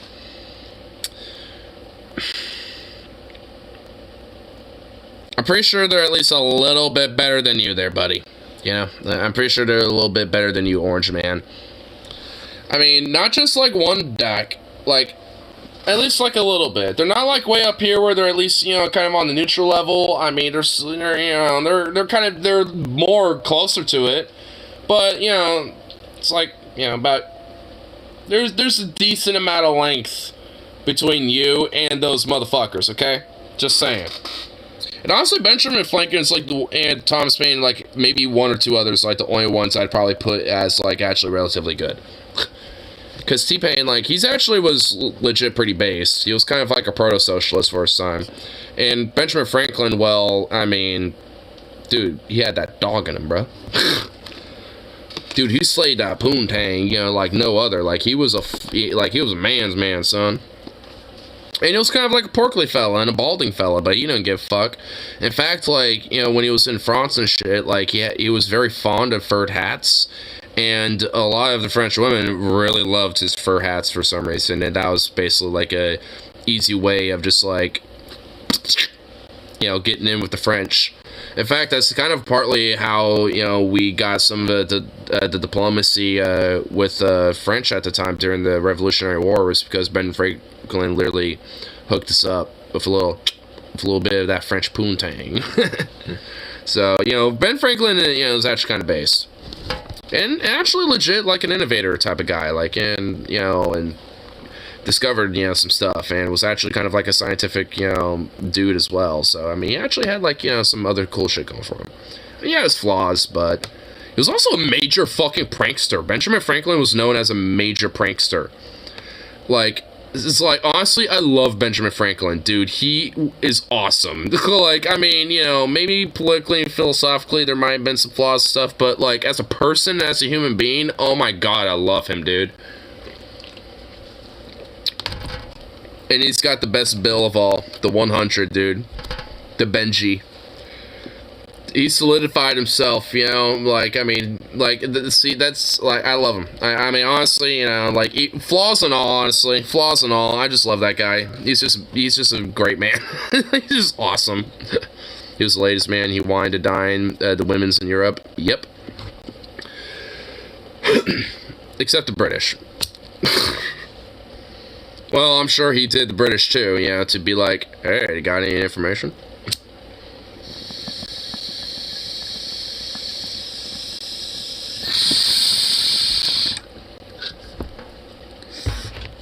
Honestly, like, I'm glad he didn't say Franklin, though, because if he did, well, he wasn't president, but since he mentioned the founding father, it's just like, I would have been like, I'm white knighting my boy. I'm white knighting my boy, the Benji. Woke up to the sound of Do It. I am the Senate, so I finally broke down and ordered an electric scooter. Nice. My WRX is in the car hospital. Aww. That kind of sucks. They made up that whole story about how you fucking chopped down the cherry tree. Oh, Rip City. Trump launched NFT trading cards. You want to see? You want to torture yourself? Father, I cannot tell a lie. What kind of fucking shitty president is that? Of course the president needs to tell a lie. And he didn't even chop down the tree, so the whole fucking story's a lie. With an important announcement to make. Yeah, guys. Get ready. Get ready leaky gas line. Damn. For an announcement of epic fucking proportions. Get ready for an announcement that's gonna shake the very foundations of your soul. I'm doing my first official Donald J. Trump NFT collection right. Woo! America! Woo! fucking America, brother. Donald Trump. Yeah. Donald Trump. Donald Trump. Donald Trump. Donald T. Donald Trump. NFT. Amen, you guys. Amen, brother. Right now. Dude. Oh my god, he had a statue of fucking Liberty Torch. Oh my god. Oh my god. Guys. Right here and right now. Dude. Doesn't that just look like shitty AI art? Do you think Trump just stayed up all night fucking programming prompts for one of these AIs to just like, yeah, man. I hope not. I hope an actual artist like Ben Garrison was like called to the task. Like the Trump team was like, Ben Garrison, we need you to draw the most top-notch art you can fucking give us. And this is the shit. You know what? What if it's Ben Garrison? What if it's him, dude? Because that guy literally is gay as fuck for Donald Trump. I'm not even kidding. Like, he draws Donald Trump in, like, such, like, subtle homoerotic, like, ways that it's just so telling. I mean, like, because if you are, like, somebody that, like, is like an artist and like it has kind of like an attraction to something that you want to draw, like, you know, a character or a person and you're depicting them, but you want it to be like G or PG rated, you know, friendly, you know, for all ages type of stuff because they're making a comic or something like that. There's subtle ways to make it kind of sexual. Very subtle, you know, maybe like a pose or how they're kind of depicted a little bit when it comes to like their, you know, muscularity or their, you know, pose or whatever the fuck, you know, just subtle things, you know, while looking, you know, well, family friendly, obviously. So it's just like, I mean, there's certain ways to kind of add that type of shit, like a sexiness in a sense. And Ben Garrison with Trump in his comics and shit does that literally every motherfucking time. Like, literally look up, you know, Ben Garrison comics, Trump, you know, like anything that has Trump in his comics, and it's every single time. Every single time. And it's just like, whoa. It's so creepy and disturbing because, like, who wants to fuck this weird fuck? Like, Donald Trump literally had to, like, force arrange marriages, basically, or fucking, like, hire prostitutes to fuck him. It's just like, that's the only way he has ever gotten pussy.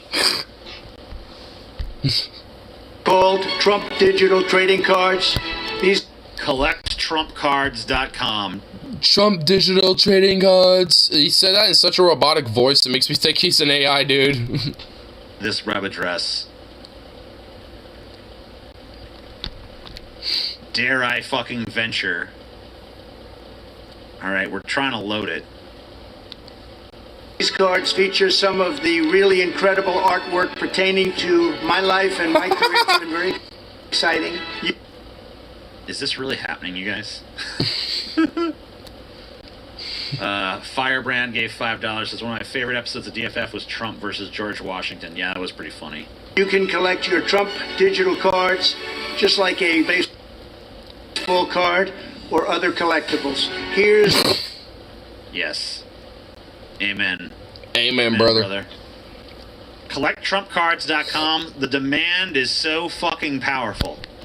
The demand is so incredible that the fucking website will not load. The website won't fucking load. The best parts. Each card comes with an automatic chance to win amazing prizes like dinner with me. I don't know if that's an amazing prize, but I don't know if that's an amazing prize, but hey, it's what we got. Oh my god, bro. What the fuck is this? What is this? Or golf. Don't spend this until Christmas. He downplays the prize. Genius. He's very tremendous. You have to downplay the prize and it makes it actually even that more valuable if you really think about it. It's very genius. It's very tremendous. Just believe me. The best people say that's how you do it. That is called the art of the deal. Group of your friends at one of my beautiful golf courses. I mean... The beautiful golf courses. Oh my god. Oh my god. It's like win a chance to like go to the Mar-a-Lago golf course in fucking Florida, bro. You know, like, yeah. does its payouts, I won't get that shit until long after Christmas. And they are beautiful. I'm also. And they are beautiful. A one-on-one meeting. Oh my God. Can you? A one-on-one meeting? Oh my God. That actually kind of makes me tempted, because imagine that one-on-one meeting. Oh, never mind. I shouldn't even said that. I probably should not even said that. One-on-one meeting with Donald Trump, you guys. Can you imagine the prestige? Can you imagine the honor of sitting down for a one-on-one meeting with the greatest president in American history? Like, come on. I mean, yesn't, because I don't want to, but if there's a hypothetical situation, Lord have mercy, that, could happen, for an event to occur, when it comes to, like a one-on-one interactional meeting, with Donald Trump and I, well, let's just say that meeting will only have one person leaving that room. But never mind, it's like hypothetical scenarios, just like scenarios that are concocted only in pure imagination. Memorabilia and so much more. We're doing a lot. My official digital trading cards are $99, which doesn't sound like very much for what you're getting. Wait, hold on. Much more. We're doing a lot. My official. Is he riding a blue elephant? Should that be red? Should that be like wait. Why is the elephant blue? I get the elephant because Republican Party, but why is it blue? Why is it blue? I'm so confused. I know, I'm so confused. Why is it blue? Like, I'm feeling like I'm thinking about, like, that Hindu, like elephant god now for some reason. I don't know, like, I don't think that's what why is he riding it? He's riding. I just noticed he's on top of it. What the fuck is it? Well, oh my God. What? I don't even, what the actual fuck? Or what the ass fuck? I don't know, what?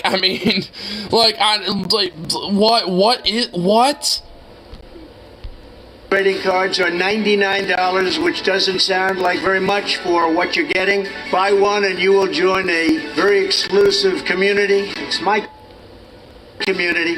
It's my community. I'm the one who built it. It is mine.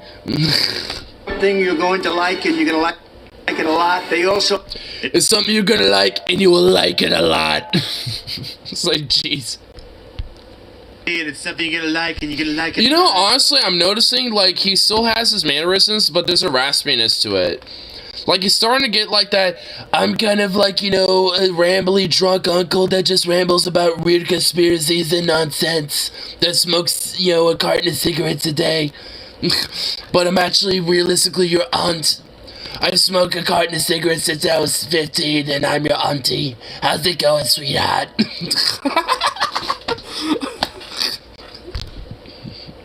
Homelander, the hero of the show The Boys on Netflix. He's a very smart man.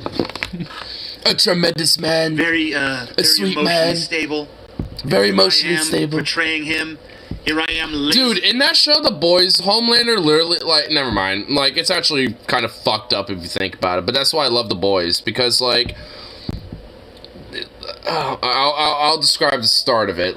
Basically, there's this little girl who might Roblox herself, and Homelander shows up, and they're all like, hey, save the girl, and he's like, alright, and he goes up there, it's like, hey, you shouldn't do this, and I forgot exactly what started, but he literally just starts, venting and letting his heart out about how he's a test tube dude, and how Stormfront, who's literally a Nazi, and just rejected him and all this and that, and because he told all this crazy shit that really no one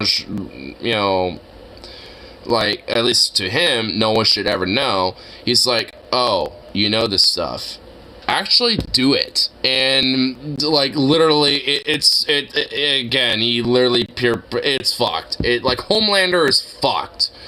But like this whole Trump with the like the lasers and everything, like that's like a depiction of like kind of Homelander. And Homelander is symbolic of Trump, and you know, like I was saying earlier, you know, with Trump and like that whole hyper far right nationalist, jingoistic, Americana, fucking patriotistic, fucking like fucking weird shit. You know, it's like it's all that like embodied as Homelander, as this insecure.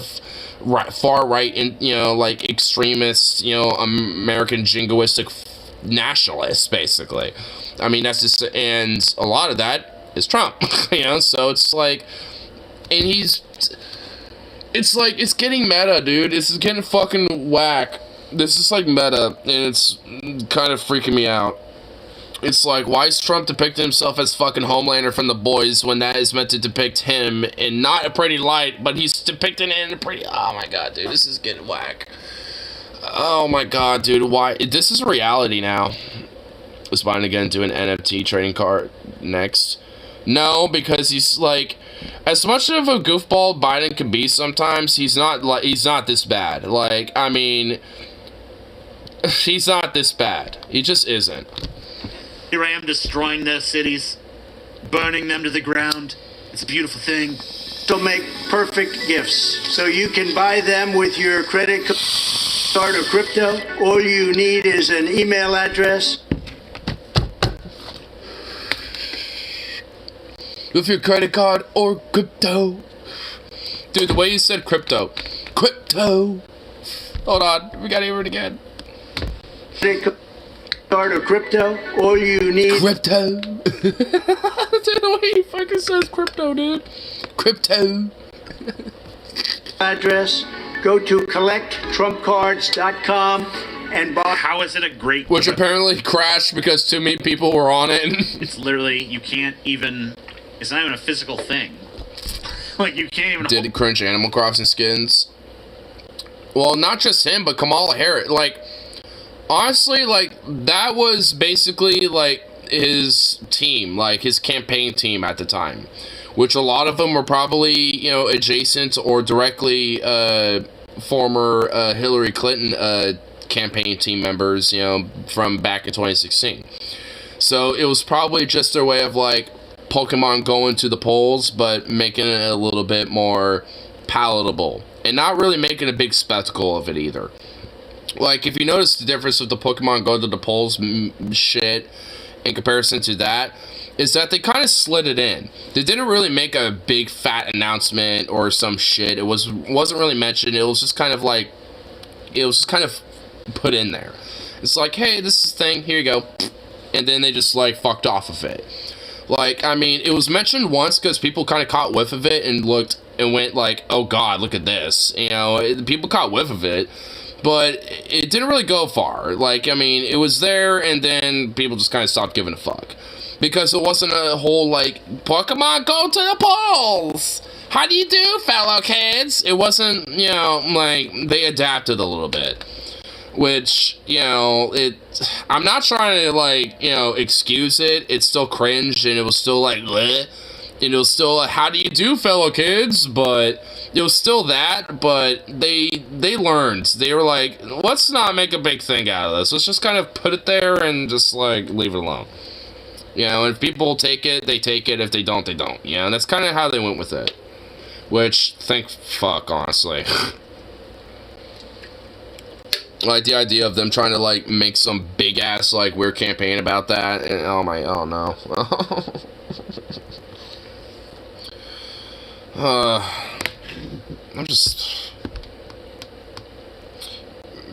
Man, I'm just having, like, a wave of memories from, like, those, like, from, like, 2016 now with that, like, general election. And just, oh my god.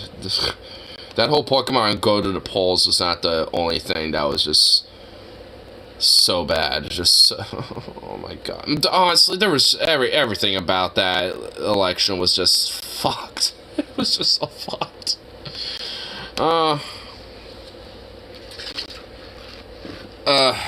I remember back in the day, like, not to go too far aside, but I remember back in the day, too, like, I think it was literally, like, days before the election. Like, I think it was, like basically the 1st of November or some shit. Like, Trump released an ad at the time that was just so, like, heartstringy and just, like, we're gonna, the entire system of the establishment and the working class has been fucked over by this, and, just basically shit like that.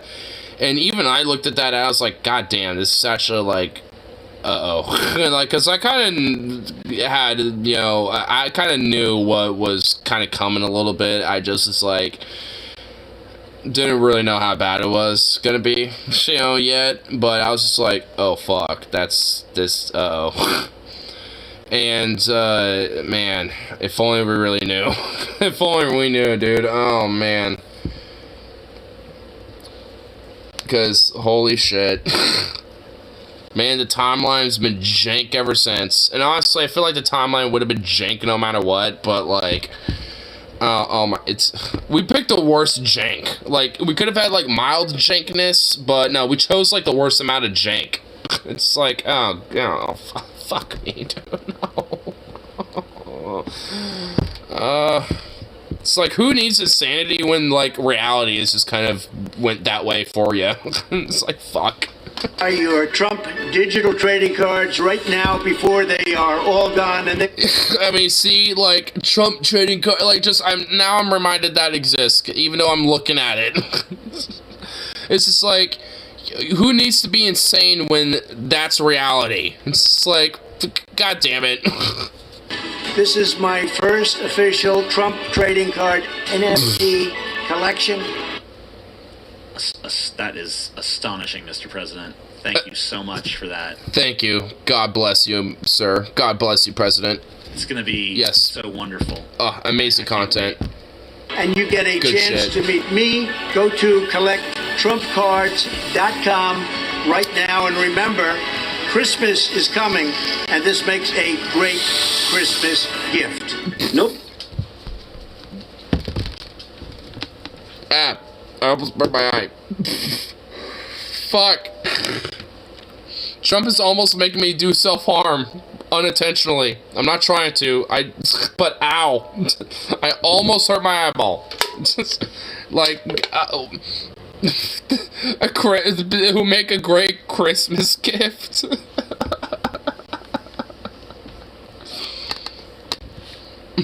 I mean, like, how would one access this? So, like, how would one fucking... These literally look like they're just a bunch of AI-generated shit. I don't even think they paid artists or anything. I'm pretty sure that they just, like, AI-generated a bunch of Trump images, declared that they were NFTs, and have started selling them for $99 a pop. Like, give me a fucking break, dude. Or they hired Ben Garrison to do the artwork, and they're giving him a cut. That is insane.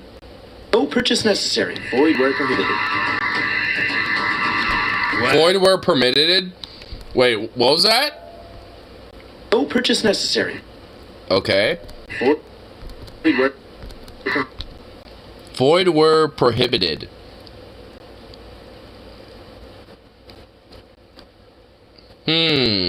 I wonder why they slid that in very quickly.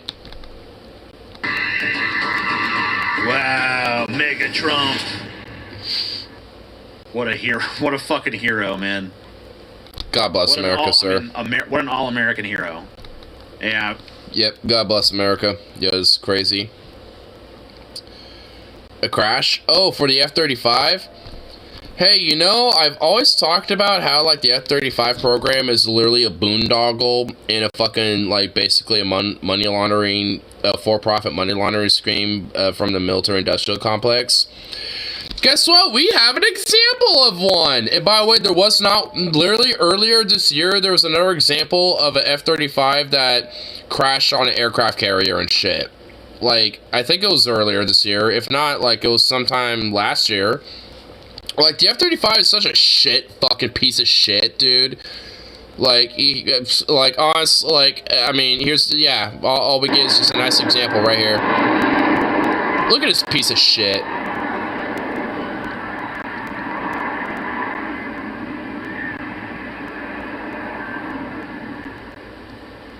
Whoa! Oh, he just crashed. No shit, Sherlock. Oh, shit. Oh. Oh, shit. Yeah, he took a hard landing, dude. Dude, he probably broke some limbs. See what I mean? Dude, what a fucking piece of shit. Like, the aircraft itself literally took a hard landing and then out of nowhere just went glonk and just started freaking the fuck out and it went, like, haywire. Like, what the fuck was that? Like, how long has this aircraft been, like, you know, tweaked and fucking, like, worked on and all this other bullshit? How long have we fucking had this and how it continuously still has problems? Like, this shit needs to be canceled. Like, this is fucking ridiculous. Like, Lockheed Martin, like, really needs to, like, just, like, pull this stupid-ass program and, like, and be like, hey, you know what? We're gonna, like, you know, like, reinstate a new, like, you know, program. Be like, hey, someone give us a blueprints of, you know, some shit. Because this F-35 is a fucking failure. Because, like, the only ones who benefit from this are the fucking, like, Lockheed Martin. Because I think they're the ones who, I think it's called the Lockheed F-35. So Lockheed Martin's the main, benefactor when it comes to this. Like, there's others, like, I know General Electric probably, you know, handles the engines, and, like, I'm sure a few other companies, you know, do some other, you know, parts and stuff. But, like, nonetheless, they all benefit from this fucking ridiculous-ass boondoggle. I mean, it's just like, it's fucking ridiculous. I mean, and there has been all sorts of different accidents and incidents of the F-35, not just of America, but of, like, the UK and other nations too, even, you know, because of, just because it, you know, there's a lot of, you know, problems with it. And these companies, you know, that manufacture it, Lockheed Martin specifically, don't care. Like, with one problem they fix, they basically add two more and shit, because they know they can basically, you know, extort, you know, the government, you know, with the military funding and shit, and be like, hey, we'll be able to fix these problems if you give us an extra couple $1 billion. It's like, they don't need that much fucking money to fix these issues. I mean, the fucked up thing is, if America was in an actual, like, you know, like, frontline type of conflict, they would fix these problems in a fucking heartbeat, because suddenly, you know, those planes would be very needed, you know, but because they're not really needed in any active, you know, service right now, outside of very limited situations, you know, there's no real need to have a quick effort, you know, to, like, you know, fix these issues. Because, yeah, the Lightning II is pretty advanced when it works. And that's the problem. It doesn't work that often. Like, it's, you know, rife with various different issues. Like, every time, you know, it gets retrofitted and stuff, there's always other issues that prop up and shit. And it's not, like, a coinkydink. Like, they kind of purposely do that type of shit. But, all in all, I mean, at least with that instance, I really hope the pilot's okay, though. But he probably hurt himself really bad. He probably broke a leg, maybe a hip. I mean,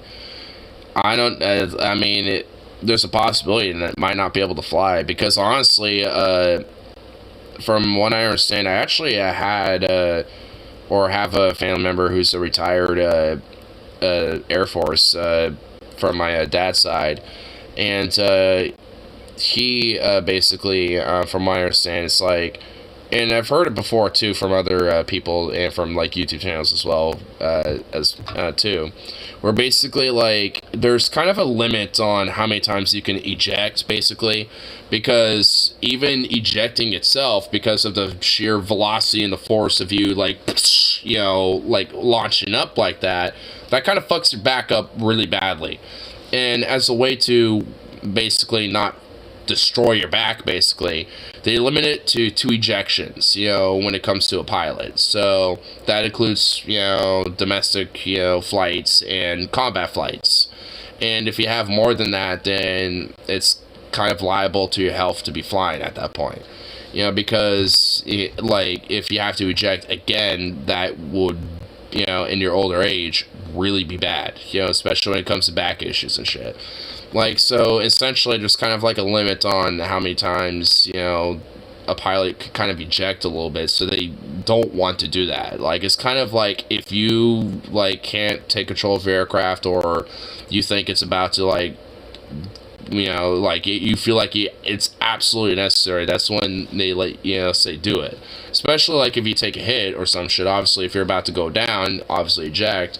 But if you're able to at least have some control of your aircraft, just, you know, use what control you can to get it on the ground as safely as possible. Because doing that is not going to fuck you up as much as ejecting, because of, you know, the shit that goes into it.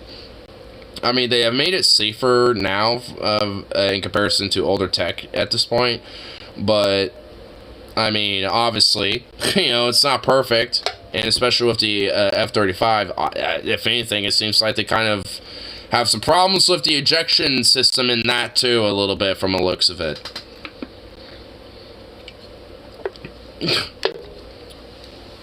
So all the rest of this, I remember saying from the Navy flying days, if you have to eject, put your neck in a position you want it in for the rest of your life. Yeah. I haven't heard that specifically, but I've heard similar things before. If I won the Trump NFT cards, uh-oh.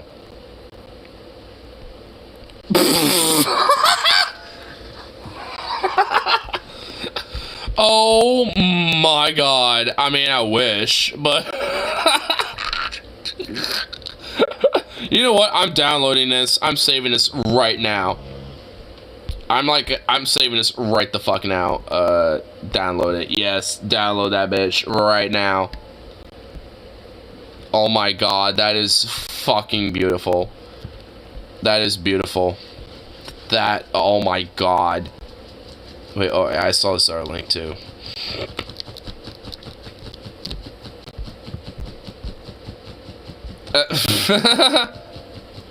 Big oil. Big pharma. I'm on there. Here's cinema. Sure you are, dear. Dude, I hate this fucking wretched cunt, dude. This bitch right here. I'm an independent. Oh my god. I'm a slay queen, corporate little bitch. Oh yeah. Look how much of a drama whore I am. Oh, slay queen. Oh, just look at me sell out hardcore, you know, to that lobbyist and shareholder industry. Oh yeah, let me just, you know, like, suck up to that. Oh yeah. I kiss the cinema. Oh yeah. Oh, slay. I'm a strong woman, slay girl. It's like, ugh.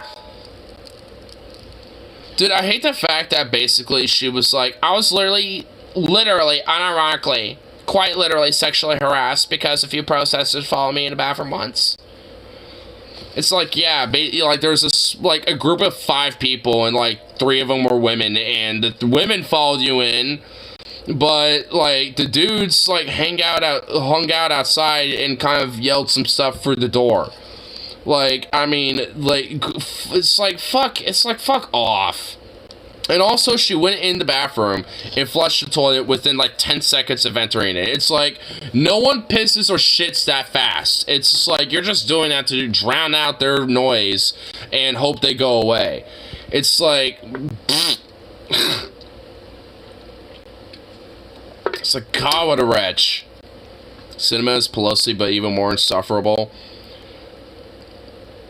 I feel like she's worse than Pelosi. Like, honestly, like, not just insufferable. Like, she's on another level, dude. Like, I mean, she's just, like, another level of insufferable corporate sellout, shitbag, fucking, like, rub it in ivory tower sitting smug fuckery. Like, I mean... She's worse. Yeah, I mean, just flat out. I mean, I guess you're saying she is, but, like, I mean, for me, I think I'm just adding extra vitriol to her because I think it's a little more deserved than just Pelosi, but more insufferable. Because she's that, but there's some extra baggage on top of that, honestly. And God, honestly, I'm sure, like, when's her, like, election cycle or whatever? Because honestly, like, I have a feeling that this is her last term. Like, I don't see her winning a re-election after this. Like, what? You're gonna win as independent? Like, pfft, good fucking luck. Yeah, sure, you might get a lot of corporate money, but it's just gonna fill your fucking coffers. 2024, thankfully. Yeah, she ain't winning that. She's basically gonna be a spoiler for some other, potential, like corporate stooge who's a lot more quiet, in the Democratic Party. She has a challenger from the left. Well, that's at least something. But I'm assuming that person on the left is a Democratic Party, candidate, not an independent one. Well, actually, you know what? I see what. Hold up. If there's like someone who's independent but a challenger from the left that might be able to somehow win in the primaries, then she really extra fucked herself. So, she might not even run. Oh, you're right. You know what? You are right. She might not even run. Either way, I mean, I do say that this would be a last term, so that includes her not running. So, you know what? That is a possibility as well. Actually, I feel like this is more likely, because then she doesn't have to deal with the weird huckamaroo of, trying to run as an independent and be that spoiler candidate and be known as that. Like, I mean, so that's actually, yeah, she probably won't even bother. She'll get a very nice, cushy lobbyist job. Or just, get a job within the administration somewhere. Potentially. Whichever, if it's a re-election of Biden or a corporate candidate, that replaces him or something. I mean, that's probably what she's sizing up. She's sizing up, to try to go a little bit further up, by being, like, in the administration of, like, some corporate Democrat Party or even a Republican Party, even at this point. So, she's sizing up an administrative slot. Whichever administration comes up in 2024, I think she's sizing up a slot somewhere in that.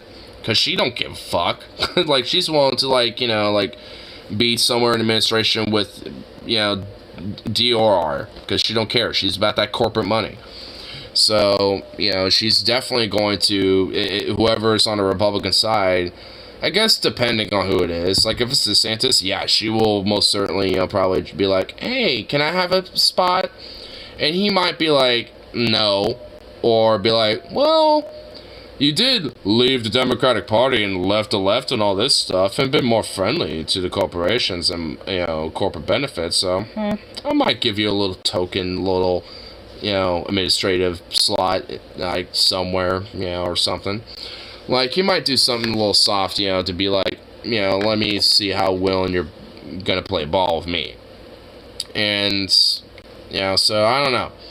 Like, depending on how, the wind plays in 24, I think, will depend on, like, who's the nominee and all this other shit. But, like, regardless, Cinema's going to try to probably size up an administrative career slot. Be like, ooh, let me try to size up, like, secretary of this or something. Or at the very least, try to, like, squeeze into, like, a more smaller, type of career slot. I think she's socially too liberal for DeSantis, and she's lesbian also. I don't fucking know. I mean, she cares more about money than weird, like, social politics, unless she can use that to her benefit. I mean, she's someone I frankly think doesn't really give that much of a shit about stuff like that. I mean, I don't know. I mean, like, honestly, like, possibly. I mean, she possibly would be like, nah. If it's a Republican administration, DeSantis, I'm not going to be about that. But she's not going to be exactly critical of him, as long as that, she gets her cut of the deal, when it comes to issues and shit. It's like, as long as I get, money out of, these specific issues, I'll just, play the, spoiler fuck, to make sure that Democrats don't get what they want and all this other shit. Blah, blah, blah, blah.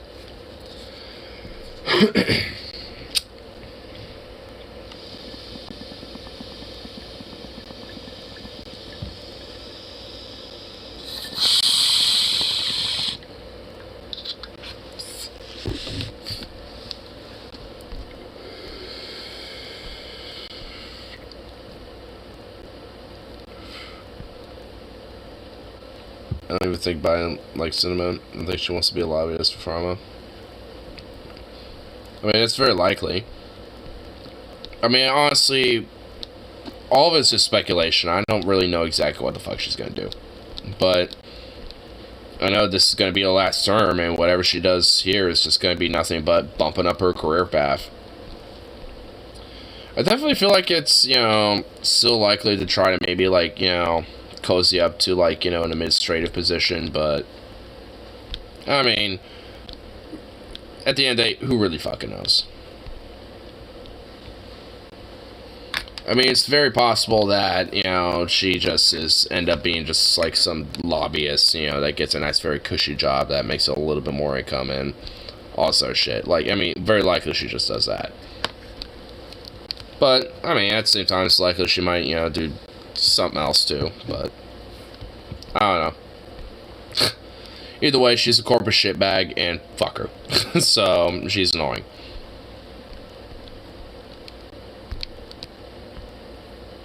Wait, here's this other thing I want to check out. Yeah, let's do a preemptive like, because I already know I'm gonna like this. Ugh. Yeah, careful. Lay out why Texas is basically gonna do the Holocaust to Electric Boogaloo. 1,000 people, trans people, on a registry. So I want to get into that. Fuck Ken Paxton. He's such a piece of shit. This is something that, especially if you live in Texas, you should be terrified about, and you should be considering making plans. There is no situation where a government entity starts creating registries of minorities that end well.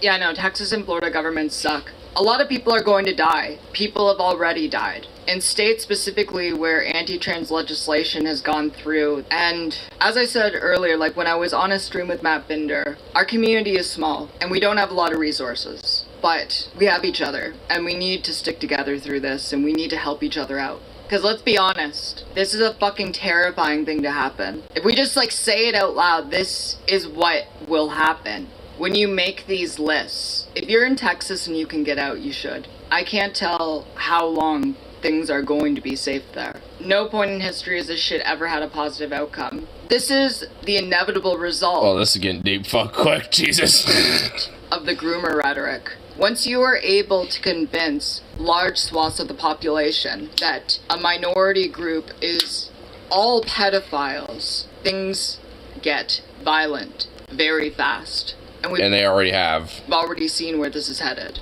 The only list we should be having are lists of white nationalist terrorists who need to be locked up or eliminated. Like, yeah, that's all fun and good, Ideal, that's ideal. However, that's not the situation we're in. We are far from that situation. The situation Sadly. that we are in now is that people are going to fucking die. Like, if without sugarcoating anything, taking away all of the services that support the trans community, there's an uptick in suicide. But putting trans people on a list in the same place where there is a huge escalation against the trans community, comparing them to child groomers, people are going to get killed. Like, I cannot sugarcoat that this is the situation that we are in. There is no way to vote your way out of this situation. Yeah, there actually isn't. I mean, especially considering that, like, substations have also been attacked because, drag events have happened, at different areas, and, as a way to try to retaliate against them and cause terror also to just the community itself, that surrounds it.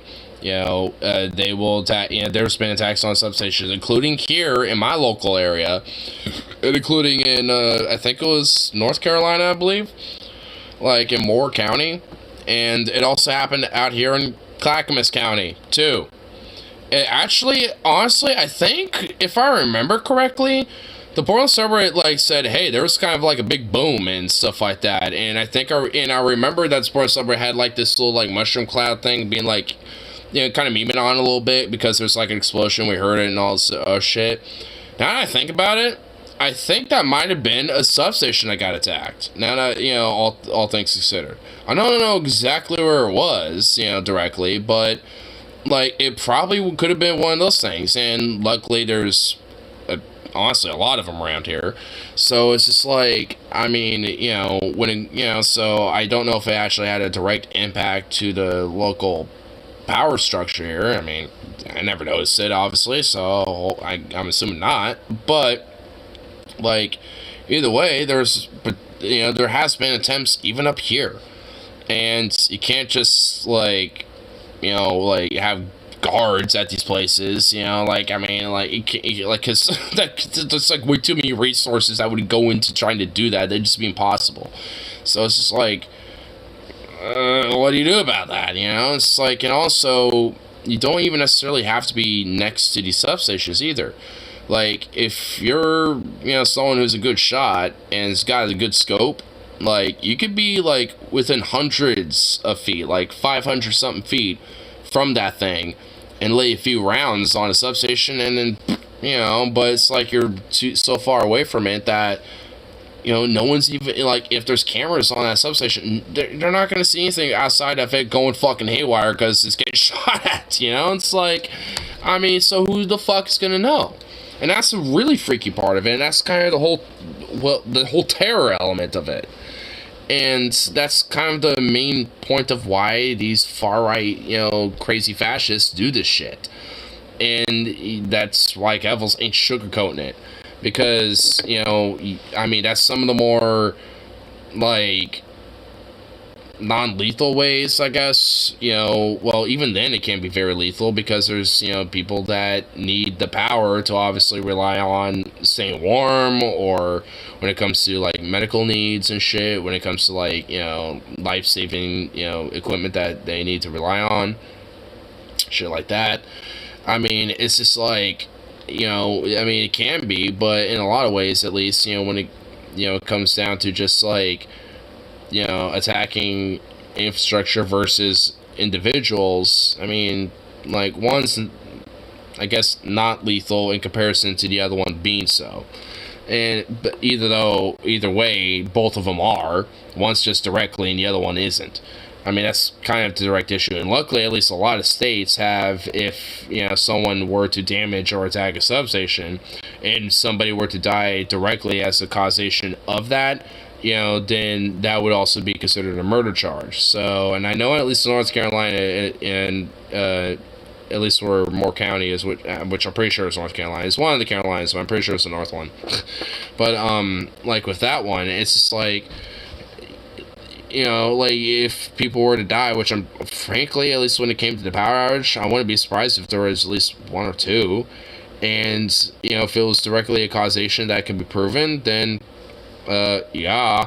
Like, you know, whoever eventually gets caught for that shit will most likely be charged for murder because of that type of stuff. And at the very least, you know, some destruction of public, you know, and government property, and maybe even terrorist charges, honestly, considering that is, you know, considered an act of terror to target power substations. And also is considered one of the more beginning tactics that a lot of far-right fascists, you know, kind of make plans when it comes to manifestos on starting on, like, how do we, like, you know, start, you know, inciting, like, a coup or our particular, like, far-right revolution shit. Like, you know, power substations, you know, is kind of one of the first things, you know, they directly have, like, detailed as one of the first things to go for. Because if you don't have any power, law enforcement has a harder fucking time, you know, going to calls and, you know, doing their investigations and responding to things and shit. In a lot of places, you know, and a lot of things like security camera shit go out. And it makes it a lot harder to be tracking things like that. So it makes it a lot easier to do certain crimes and shit and do very sinister shit. In this situation, if you're in Texas, make a backup plan. Make a plan so you can figure Not just in Texas, but like anywhere in the South. If you're like, someone's queer or, trans especially. I mean, just anywhere in the South, but especially Texas.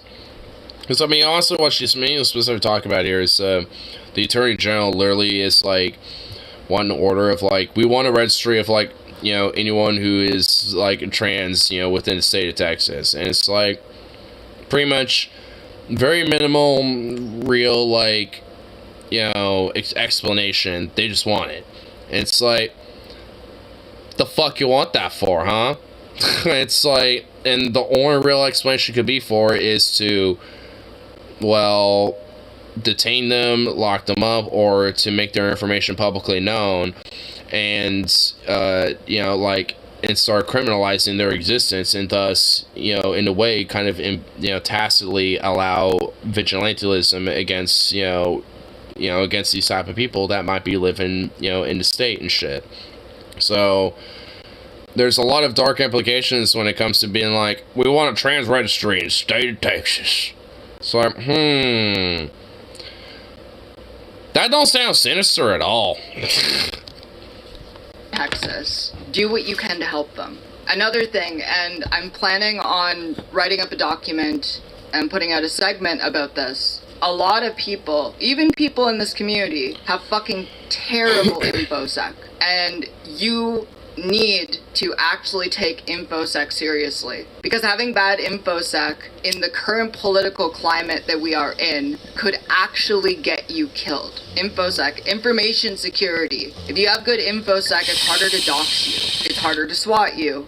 It's hard to figure out where you live. You need to be able to protect your identity and your information online, because in the worst case scenario, not doing so, it will result in you dying. When the midterm elections... Especially when you got groups or people like Libs of TikTok and shit that openly dox trans and queer people all around this country.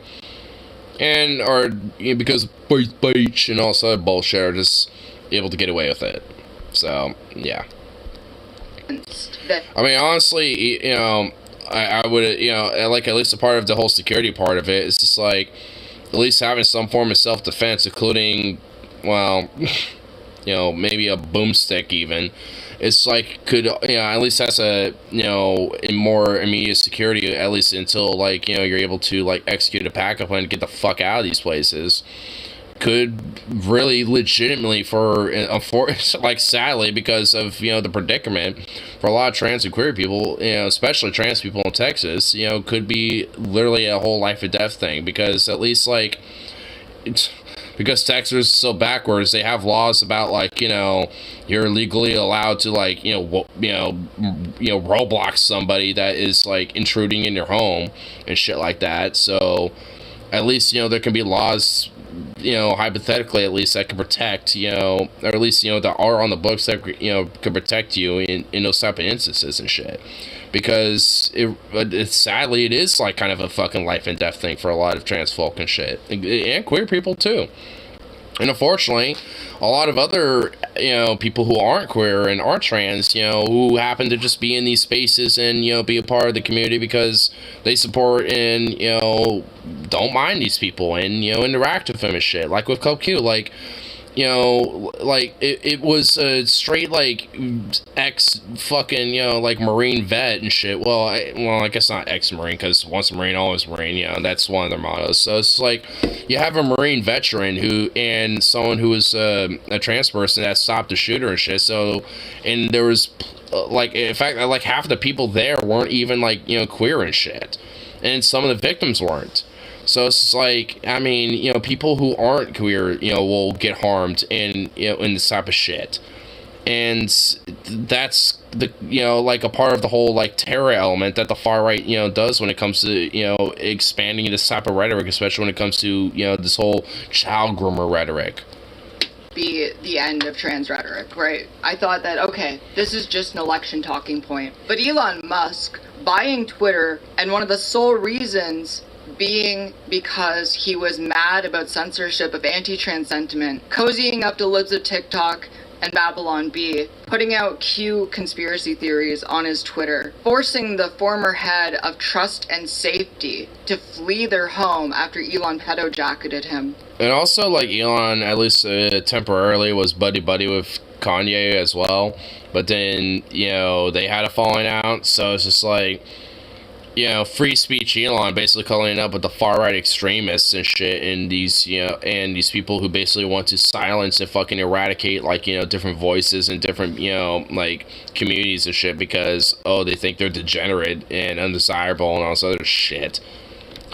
Fucked. And I know that a lot of people are listening. You're going to be doomering about it. You're going to be saying, okay, well, everything's fucked, there's nothing I can do. But you need, regardless of the situation... I mean, honestly, like, I frankly hear that rhetoric a lot. I don't mean to stop so much because I know it's like a 50-something minute video, but, like, I hear that type of rhetoric sometimes. Honestly, even in my own chat, because with Venom, and I even hear it, you know, in our private talks I have with him, and it's just like, man, like, dude, like, you know, even in your fucking predicament, like, you know, you got options. You have, you know, like, you know, an ability to fucking fight, basically. Not literally, but at least, you know, figuratively speaking.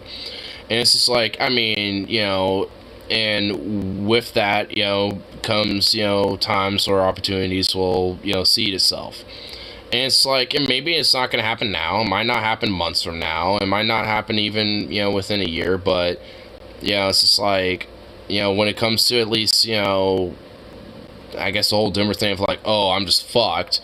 It's like, the more that happens, the more you get in that mentality, the longer that type of shit, you know, like the farther that kind of gets, basically, and the longer it takes to get there. It's like, you know, you essentially have to, you know, have the mentality of like, yeah, like, you know, like, yeah, shit's fucked, but, you know, even little old me can at least have, like, at least some form of an influence and change, you know, when it comes to me directly, you know, given circumstances. And, you know, and just, you know, with that, you know, you kind of notice, you know, there actually can be some opportunities here. And, you know, and that's kind of like where it comes from, and being able to gain that type of confidence a little bit. I mean, it's kind of a little bit of a confidence game, but being able to at least, you know, garner at least just a little bit, and, you know, and there's a lot of ways to do that. Like, even just being like, hey, you know, my room's cluttered, maybe I should try to, like, just spend, like, an hour or two, you know, dealing with that, you know, and, you know, doing something like that, you know, gain some confidence. Like, I mean, you know, whatever it takes, you know, to try to build just a little bit of confidence, be like, you know what, I can be able to fight that, you know, it helps with these type of things. And especially when it comes to, you know, very detrimental scenarios and shit, I mean, you can't necessarily overwhelm yourself with it. So, just, you know, like, a lot of it is just like, alright, what can I at least control and shit? At least when it comes to, like, you know, what she's talking about with, like, internet security, NetSec, I think she was calling it. Like, you know, that's something obviously you can control. Like, you know, at least when it comes to, you know, this specific context, be like, alright, you know, let's make sure that, you know, whatever information that could potentially, you know, put me at risk is not out there, and at least no longer out there anymore, if potentially it is, you know, which I guess with the course of the internet, like, once it's there, it's always there, you know, and shit. But at least, you know, to minimize the potentiality of finding that, then yeah. And then when it comes to, like, being able to, like, alright, how can I make sure that I can make sure that if something happens directly here in my own homestead, or here in my own, you know, local, you know, area that I, you know, call home right now, what can I use to, and what opportunities and what is available for me to be able to make sure that I'm able to defend myself and be able to make sure that I'm secure here, you know, because there's options there too, and there's a lot of different ones. And, you know, so it's just like, I mean, it's just basically, you know, taking it steps at a time. And with that, does be able to gain confidence, being like, despite the bullshit, and despite, you know, being able to, like, being like, oh man, everything's all fucked. I mean, you'll be able to be like, well, at least I have at least some control at this type of shit, and I can at least, you know, stride through it, you know, despite, you know, the bullshit. Because if you don't have hope the people around you in your community are going to get demoralized. So if you're not doing it for yourself, at least do it for someone who you think might be a bit more scared than you. Because this fight, unlike what people say, it's not about special rights, it's not about special interest groups. This is a fight for survival. If you're in a place right now that's safe, do what you can to help people who are in places that aren't. There are a lot of places right now where things are much, much worse. I know personally where I live, it's fine for now, but it won't always be. Same here. Things tend to be mostly fine here. But every now and then there's like a little brush of like, uh-oh. You know, where I have to kind of remind myself like, yeah, things aren't always going to be fine. You know, but nonetheless, I mean, even around here, at least for me, luckily, things are pretty fine. But that's, I guess, you know, the virtue of the PNW, ain't it? To help. We're going to see in the next for the most while part, more and more trans people asking for support in leaving their states. Things are going to continue to escalate. And when those escalations happen, we need to do what we can to make sure that we support people in getting out. And unfortunately, a lot of this isn't going to be covered. You're not going to see a lot of this in the news. Because let's face it. Let's face it. Outside of trans people, people generally don't give a shit. They don't. It's going to be a blip. It will be one blip in a news cycle, and then they'll move on to the next thing.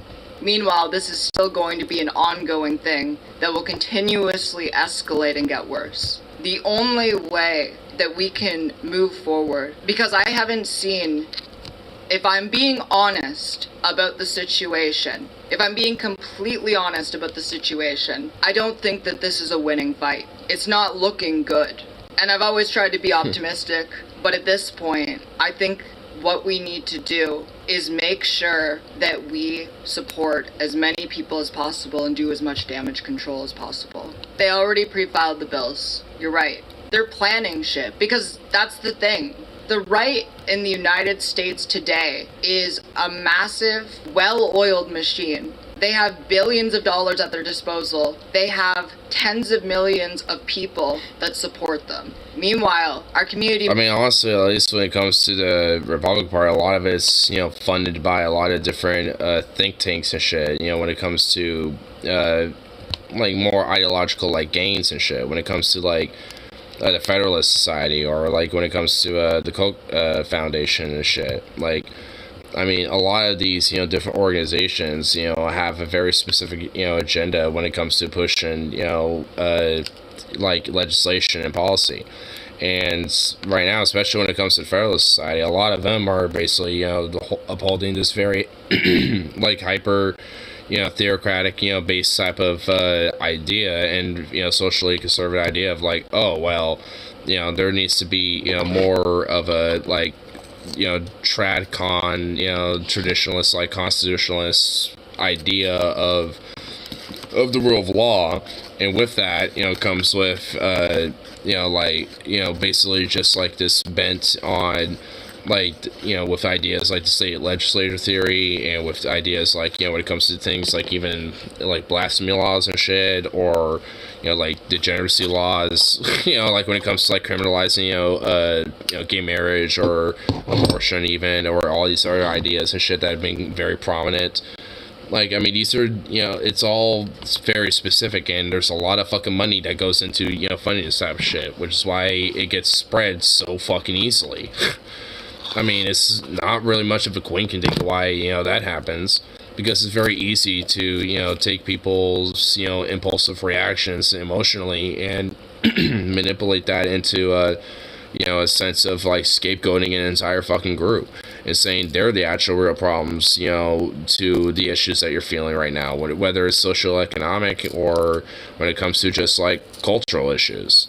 You know, when it comes to, like, oh, you don't like, you know, you think it's kind of a little weird that, you know, maybe, you know, a man and a man might get together. Well, the main problem is because of this wokeness and all this sort of shit. Not because maybe you just probably don't understand that much. I don't know. Like, I mean, you know, it's like, it's just all about, like, you know, how we can mass invest, you know, scapegoating and, you know, enabling, you know, people's either ignorance or just straight up bigotry, and either turning ignorance to bigotry or just inciting more of that bigotry.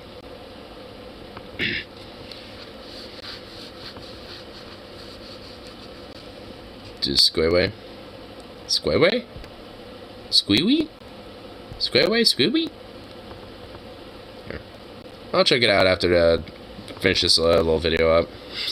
Well, I mean, it's not really a little video, but infighting. Most of us live in poverty. The only thing that we could really rely on is the support from allies, which make up such a bigger group of people than even our own community. But it's hard to say how much that they will actually be there as things escalate. We even saw earlier this year, as Hillary Clinton suggested in the 2024 presidential election, that trans people are such a divisive issue that they should be thrown under the bus in order to secure the Democratic presidency. And that's the situation. I know that... Ew. I, Hillary, am gonna be empress one day, and I say that we need to throw people on the bus to make sure that we can secure power, because I want nothing but power. It's like, ugh, what a wretch. Mario, I know that I'm already planning on sponsoring people who want to flee to Canada. That's at least my plan. What I can do to help people Canada. see what I can do to bring more people Damn in. Canadians. Because I predicted this basically back since March, as this continuously lurched forward with seemingly no end in sight, that things would get this way. Today it has been reported that Attorney General Ken Paxton in Texas attempted to get a record of all transgender people who have legally changed their gender on their driver's license in the state. Although the initial request only asked for the monthly numbers of those who changed their gender markers, the request did state that they may need driver's licenses and ID numbers later, some of which were eventually delivered. This comes months after Paxton... Like, why would the Attorney General and, like, the state of Texas need any of this other than for some potentially sinister things, likely? Like, I mean, that's the only, like, this, like, what? To be like, oh, so we can make sure that we have, like, you know, some proper, like, you know, healthcare services and stuff, you know, to give them and stuff, you know. It's like, yeah, because they're doing that out of the kindness of their heart, you know. Agabit that stated the parents of transgender children in Texas should be investigated for child abuse. This policy has been nearly universally decried and led to harsh investigations and suicide attempts among young trans people. And we know it. We know. We've been following. The Washington Post reports that... So I guess I overheard a little bit. Like, a part of it is because they suspect that, oh, they might be, like, victims of child abuse. Like, if that's even the case, like, then it's flawed from the start, because, wouldn't you just, like, want to get, like, a registry of, like, everybody in the state? At that point, you know, at least when it comes to those who have children? Like, and also, if you might need, like, driver's license stuff, then at that point, then they're adults, right? So, like, they wouldn't be, like, what? Like, that's just a flawed idea from the start. Like, oh my... So very flimsy as fuck, you know, justification and, no real other explanation. You know about World War II propaganda cartoons? Probably more than the average person, but I wouldn't necessarily say, like, a decent amount. But I know a little bit about them. That Texas was attempting to get a summary database of transgender people in the state, and that this request could be de-anonymized. Texas Department of Public Safety did ultimately pull records manually, including... I know at least one example that of some knowledge that basically, I think it was Dr. Seuss, I believe. But basically, like, it might either be Dr. Seuss or Walt Disney, one of the two. I know, well, both of them, actually. But, both of them were doing war propaganda and shit. But I think it was Dr. Seuss that basically did a lot of, like, Pacific theater war propaganda. And, oh my god, the depictions of Japanese people and, like, you know, the Pacific theater and stuff with, like, the, you know, Axis in that front was just oh god. It was really bad. it was really, really bad. License numbers. The Important. Ductators. Yeah, I mean, that was, pretty sure a Disney one, and yeah, Walt Disney, I believe. And basically, you know, it was kind of obviously a mockery of the whole, like, obedience of, like, Nazism and stuff like that. But, I mean, Walt Disney also kind of was a little, you know, not exactly too against, you know, some of their ideas either, because he was, like, a hardcore fucking anti-union bustin', like, thought that, like, you know, union agitation was basically like cultural Bolshevism, which that idea was basically like a dog whistle for, like, oh, like, communism is like this Jewish idea and the Jews and run everything, you know. It's like, you know, it, like, Walt Disney's got some questionable background and stuff, but, like, nonetheless, I mean, the Ductators is actually amusing and shit because of, obviously, the mockery. It makes sense less because it was paid to do it. A good site for his Warworks. Of who? Oh, of Dr. Seuss. Oh. Oh, that's also... Oh, okay. Oh man, see, yep, right here. This is what I mean. Ah, yeah, see, yeah, that's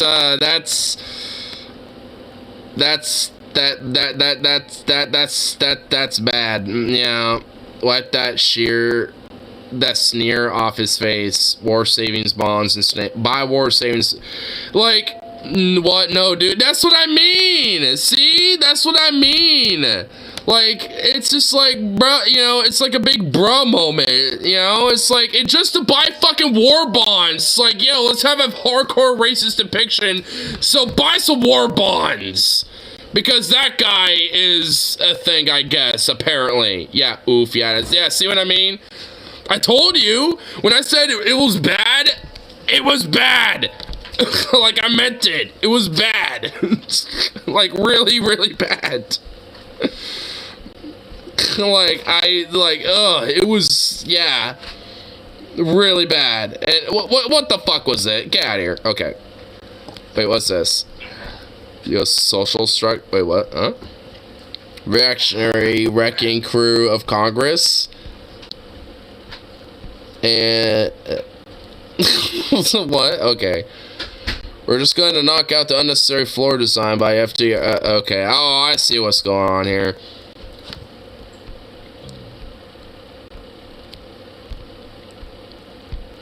See, that one's not bad. That one, I actually like this one. That one, I like that one a little bit.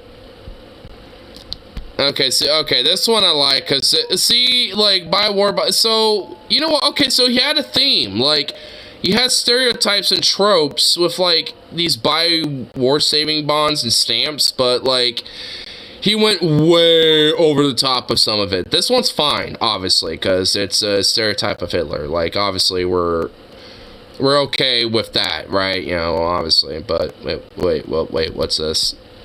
In Russia, a chap, so we're told, knits an object so strange to behold. Asking what is his gag, he says, "This is the bag that his great Adolf will hold." Oh, so it's like a little gesture to Stalin. Okay. August 11, 1941. Oh. Oh, so this was actually, weird, huh? So this is before, Barbarossa even, I think. Was it? I think Barbarossa was in 1942, wasn't it? So this is before Operation Barbarossa, wasn't it? It was definitely before America got into the war. Hitler's gonna get stuck holding the bag, huh? No, I think he's going to... I think... my interpretation is that he's going to be in it. Like, you know, he's going to... Like, that's a body bag, basically. June 1941. So, yeah, this was... Yeah, so the idea is that this is... Yeah, so, okay, this is when the Molotov-Ribbentrop Pact was broke and Operation Barbarossa started. So, yeah, this was basically... So, the idea is that Stalin's knitting a body bag. So, basically, what the rhyme is saying is that oh, in Russia we got a new friend who's basically going to be knitting a body bag for Hitler once he, gets his, recompense and shit, for fucking, invading Russia and stuff, so, yeah. Like, it's basically, yeah, that's my interpretation. I think it's a body bag, considering it's about the size of a body. So, yeah. That's my idea of it. What's this? Nazi anti-Semites stink wagon. Spreading love of global stuff. Lindbergh. Well, that looks nice. Tis Roosevelt, not Hitler, the world should really fear. Lindenberg. Oh, damn, it's really calling out Lindenberg. Dr. Seuss actually was pretty fond of FDR, though.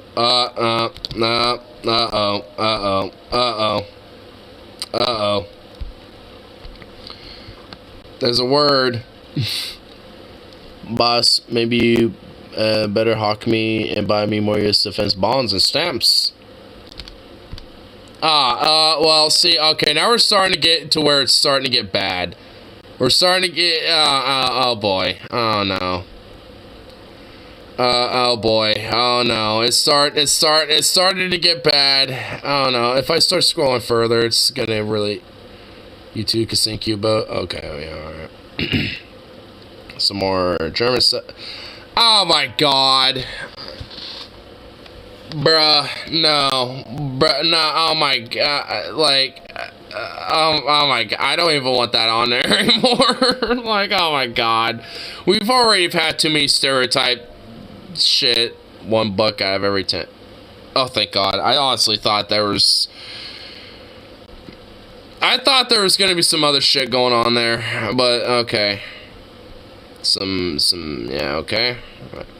I'm just gonna start skimming through some of these really quickly. Ah, there's that one again. Ah, god damn it, I don't want to revisit that one. No. Okay, yeah, well, we get the idea. Oh, god, see what I mean, though? Dr. Seuss has some really bad ones. Like, I mean, we're gonna see that one way or another, though, so, yeah. We're just like, what? No! Dude, it's like, well, we were gonna see it one way or another. But, I mean, yeah, I mean, it kind of shows that, like, they were, like, because wartime, it's like, hey, how do we maximize bigotry against the enemy? Because, we're at war with them. And it's like, let's turn that up not just to 10, but to 11. And not just to 11, but to, like, 21. We're just gonna, like, break the knob on that. Not that anyone's back then was any better, but it's just the way things were. I want to blame specifically. That was just like, yeah. I mean, honestly, if I remember, I think Dr. Seuss actually has quotes in his later life saying he kind of regrets, enabling some of the racist, stigma and shit and stuff. Like, because there was a point, like, especially during World War II, where Dr. Seuss actually kind of, started being kind of racist, obviously a little bit. But in his later life, he was like, yeah, I kind of, don't like that anymore. That's not, that wasn't really, like, a good thing. Mistakes were made. Yeah. Like, I forgot the exact quote, but he was basically like, yeah, my depictions were, wrong, and, and hopefully my future works, are able to kind of help rectify, some of that stuff. Like, he was, somebody that actually was, like, kind of someone who wanted to be kind of rehabilitative to the idea. So, yeah, I mean, honestly, I don't necessarily begrudge him, but, like, oh man, god, they were bad. They were bad, though. Like, oh. I feel like I need soap in my eyes now. But that actually would be more painful, though, so maybe I don't.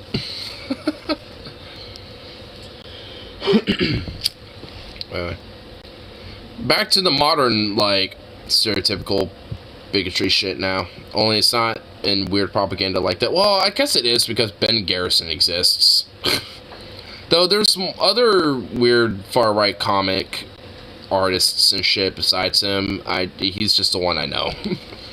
Because honestly, there's like a Broken Clock right test today. Like, he will make an occasional comic where I'm like, I I kind of like that. Yeah, and there's like literally, I think only well, I know I have 3 on my phone. And one was because of the rail strike, and I actually was like, you know what, I kind of agree with that. I kind of like that comic. But there's that, I know I have at least 3 on my phone for sure, but there's at least like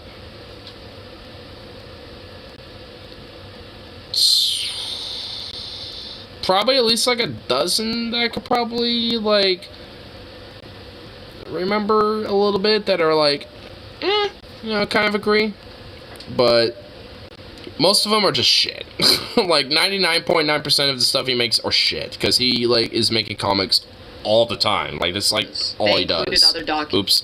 But that's literally all he does. So it's just like, you know, because he makes like 1 or 2 here and there, you know, every month or so, that are like, alright, I kind of agree, doesn't really mean that he's good.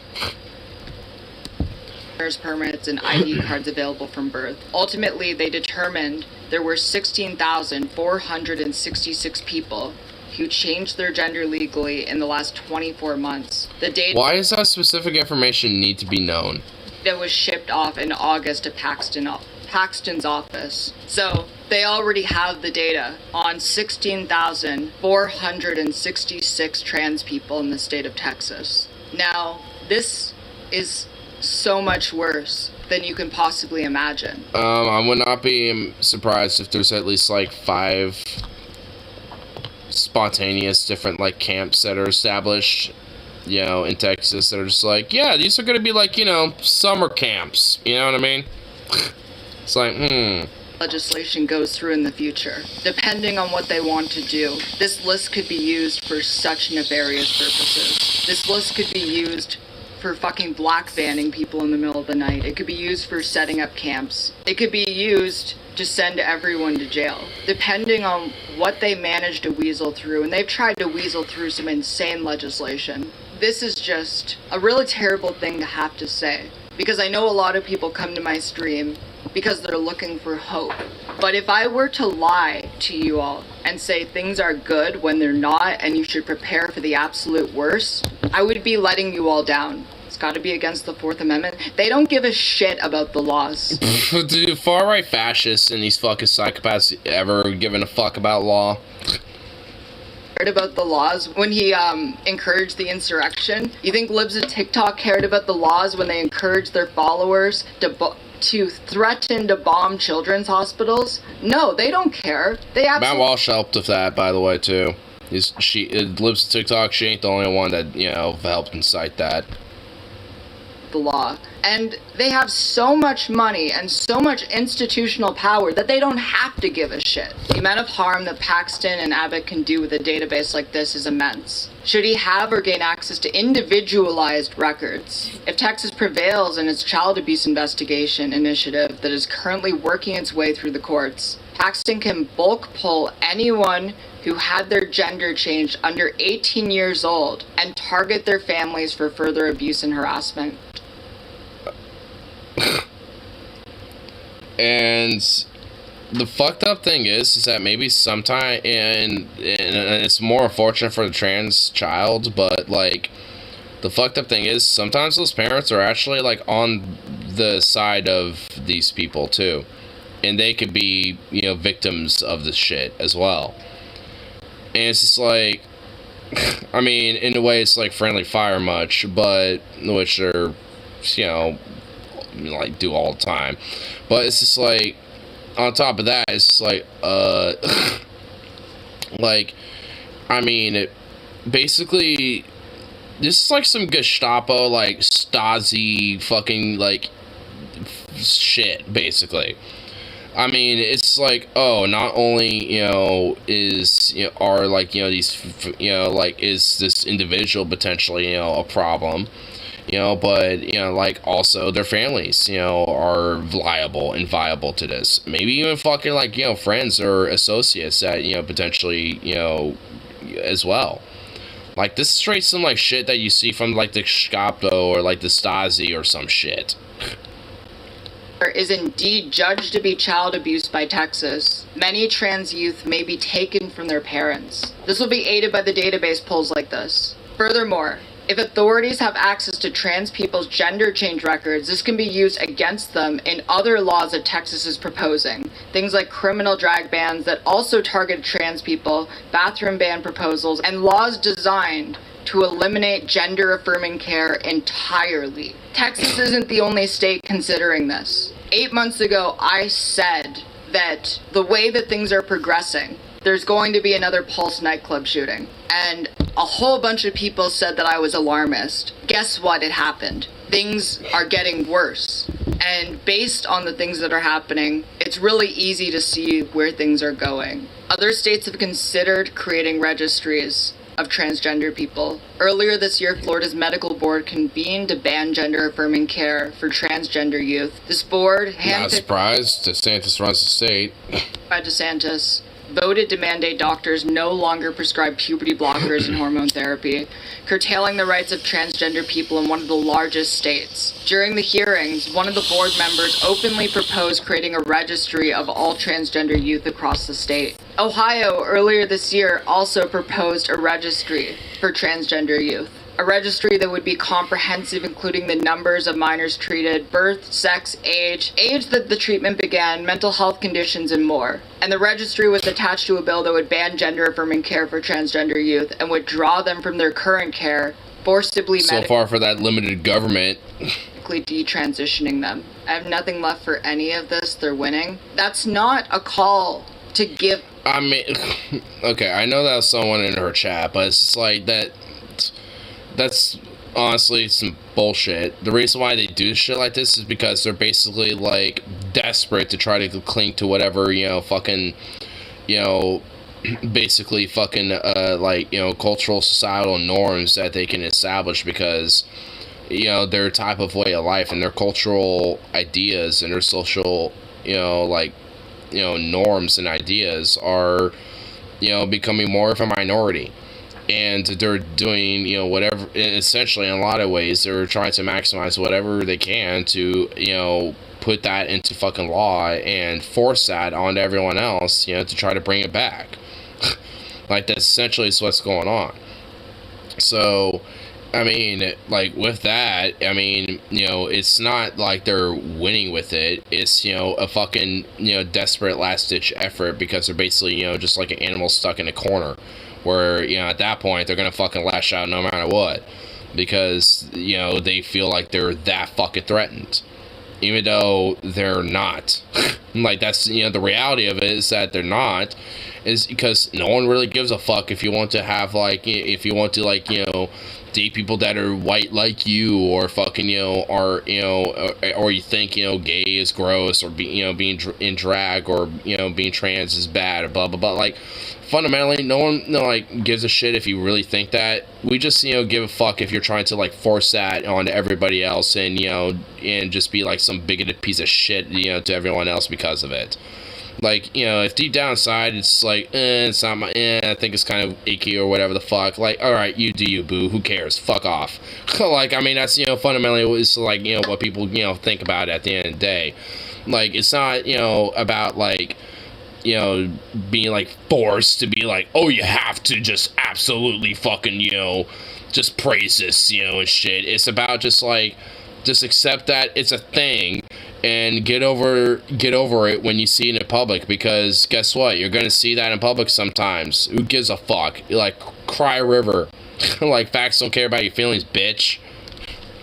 Like, that's what it really fundamentally it's about.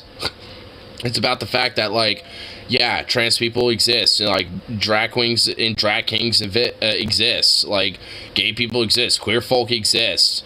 And guess what? Like, there's, a little, an element of, culture to that too. And that's going to fucking exist as well. Get over it. And sometimes that's going to be pretty benign. Sometimes it's going to be pretty radical. Maybe, at times even pretty sexual as fuck. But at the end of the day, like, it's going to fucking exist. And it's going to be out there. And, if you don't want kids to be exposed to it, if you don't want your children or, like, to be exposed to it, then that onus is on fucking you. Not on anyone else. Not on society and shit. That's why they have, that's why at bars, they have, like, minors are allowed until, like, 8 p.m. or some shit. Because, sure, it's okay, to have a minor there, to have a soda and, some of the bar food and stuff, because, bar food can actually be pretty good, but, like, at the end of the day, like, it's an adult place, and once, all the adults, are off work and shit, by the time it's, like, 8 and 9 o'clock, they want the fucking kids gone, and they want to have their time and shit. It's like, that's why there, can be, some minor-friendly places, but at the end of the day, they're adults' fucking spaces. And those exist. Folk, as in queer folk or black folk. Because folk is just, like, synonymous with, like, people or, shit like that. I mean, it's also kind of like a, like, I don't know, like a, just, I guess, like a better word, like a folksy way of, saying just people. Never give up. Never concede. They want you to give up. They want you to lose hope. They want you to sit down and take it, as they take everything from you and they kill everyone you care about. If it gets to the worst, you have a choice. If it comes to the absolute worst, would you rather die standing up or die on your knees? Because that's the choice if things get to the absolute worst point that they can get, and I know that I would rather be standing. Eventually they'll go full mask off. Hopefully the normies realize how insane. I mean, they've already been pretty mask off already as it is, especially recently. I'm hoping too. We've seen a lot of things like this throughout history. The moment that they start putting people on lists, when the government starts collecting this kind of data, is the moment that people should be very alarmed, and people should start working out plans on what to do if things start to escalate. I know that I'm going to do my part, and when I start to see people needing support to get out of either their state or their country, I'll do absolutely everything that I can. The fascists regain federal control, blue states aren't going to be as safe as they are now. If the Republicans win the 2024 presidential election, things are going to get significantly more fucked. We have from now until then, which I guess is still up in the air, I suppose. to come up with some plans, to do what we can to get people out of states that are affected. What Taylor is saying, make sure to update your passport. Being able to actually get out of the country. Well, hey, mine's good for a while. Will be paramount. Absolutely. Even though I don't know if I'll need it, at least. Other people probably would. A passport. If you don't have a passport, start working on getting your passport. If you don't have a passport, you can't leave the country, and you never know when you need to leave the country. It sucks to have to say that when I know that during these sort of situations, there are so many people who just want to give up. They want to just like crawl into a ball and just try and ignore it and wait it out and hope for the best. But once again, that's what they want. They want you to give up. What point do those of us in safer states start going full Underground Railroad to get folks out? Once we start to see that there is actually an exodus of people leaving, and I know the news of this registry has made more people consider leaving, because we don't know how far these kind of registries can go, or what they're eventually going to be used for. So these, in turquoise, the safest states, and in deep red...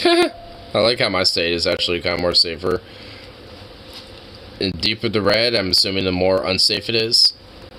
I like how there's like straight up like some neutral as fuck states, like Nevada, Arizona, New Mexico. Like they're just like, I don't know, it's safe, but I don't know, it's going to us, I guess. I mean, I kind of love how just like it's just like, I don't know, it's going to us whether it's safe or not.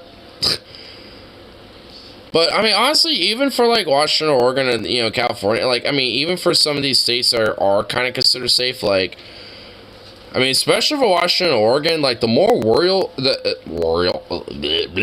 the more rural you get, like, honestly, the more that, I think, fucking changes. Like, yeah, maybe for, like, Salem, Eugene, Portland, Bend, like, the city areas, like, urban areas, even maybe some places on the coast, like, yeah, you're probably gonna be safe, but, like, Eastern Washington, Eastern Oregon, places like that, I didn't know. Like, I would say the exact opposite, frankly. Because, honestly, like, especially Oregon, a lot of its early history has been known as, like, yo, we basically want this to be, like, white as fuck. Because, like, there was people who were like, we don't like black people so much that we want to literally be as far away from him as possible. And at least during that time, back, when the Oregon Trail and shit was going on, like, well, Oregon was one of those places. So a lot of them, and to this day, still have fucking enclaves and shit, throughout Oregon, especially in Eastern Oregon, unfortunately, and Eastern Washington, that, have, these type of enclaves and shit. And that's also why Idaho tends to be kind of red, because they also happen to kind of make a lot of places, and nest, their little settlements and little enclaves and far-right extremism there, too. And honestly, that's kind of why, while I guess for the most part Washington and Oregon are safe, Eastern Washington, Eastern Oregon aren't. And it's because, look at Idaho. That's why. Of anti-trans laws. Because basically, if you split Oregon and Washington in half, make it as red as Idaho. There you go. That'd be a little bit more accurate. Here's a good idea of where things are. I know that Aaron consistently updates this map, so it's best to keep an eye on it. Yeah, before we consider an Underground Railroad type deal, network with queer and trans people. Like, we don't need to do anything grand like that. We need to start by just helping people in an individual way before we start doing it in a more organized way. Because we haven't seen at this point a huge exodus yet. But once we do, that's when it's going to be more important. They used to arrest people for cross-dressing back before Stonewall, but the penalties were very minor, and they only really went after people when raiding gay clubs to extort. Yeah, and honestly, that's how Stonewall happened in the first place, is because they did a raid like that. The owners, I'm not sure when things loosened up. And it's looking like it's about to reverse. Things are going to reverse course. Things are going to be worse than they were before. And honestly, the only real way to, especially make a statement to kind of quell a lot of that, especially very quickly, is to at least just be as radical as Stonewall. I mean, maybe Stonewall to Electric Boogaloo probably needs to happen a little bit. Like, I mean, a Stonewall riot, when shit like this, like if, a bunch of fucking, far-right extremists, or if, Texas, a bunch of fucking law enforcement start trying to, raid, a drag event at a gay club or some shit. Well, I mean, because all in all, I mean, when it came to Stonewall, there was actually, a reaction that some law enforcement and far-right reactionaries had at the time, where they, basically said, and essentially verbatim, because this is what they thought at the time, that I didn't realize that a bunch of, fairy fags would actually fight back this hard. We basically were able to, arrest these other people, and they fought back, and the last people that we expect to do that were these motherfuckers. I mean, and when they realized, hey, queers bash back, then, things started to take a major fucking change. And I think that needs to kind of be a little bit of a reminder, is that, yeah, queer people can bash back. Law in Texas is so broad that it would basically ban trans people from public life. Basically, since Stonewall, there's just been this huge push to integrate the LGBT community into the establishment. In some ways that was good, in some ways that worked, in some ways that kept us safe, but that's not going to help us once the establishment turns on us. I think I've gone over everything with the registries. It just hit me by surprise, and I didn't expect to be this serious about it, but I also felt that it was important to be this serious about it. I really don't want to give anyone a false impression of how bad things can get and how necessary it is to prepare for the worst. I have never in my life seen it this bad for trans people, and I'm really scared. I'm scared, but I know that... I mean, honestly, in a kind of fucked up way, 10 years ago, I mean, there was basically, barely a hi or a peep, when it came to, anti-trans rhetoric and stuff. I mean, it wasn't really a big, I guess, phenomenon, I suppose, at the time, but, well, it's not even really a phenomenon, it's just more of, normalization of it, but, it wasn't really as, a big of a normalization or, a zeitgeist to it at the time yet, but, I mean, it just seems most people didn't even really know what it was really much at the point, and I think, because... I suppose in a way, because during that time, trans people actually kind of felt more comfortably hey, well, there's no one seems to have an issue here, might as well, and come out and be more comfortable and be more normalized with that.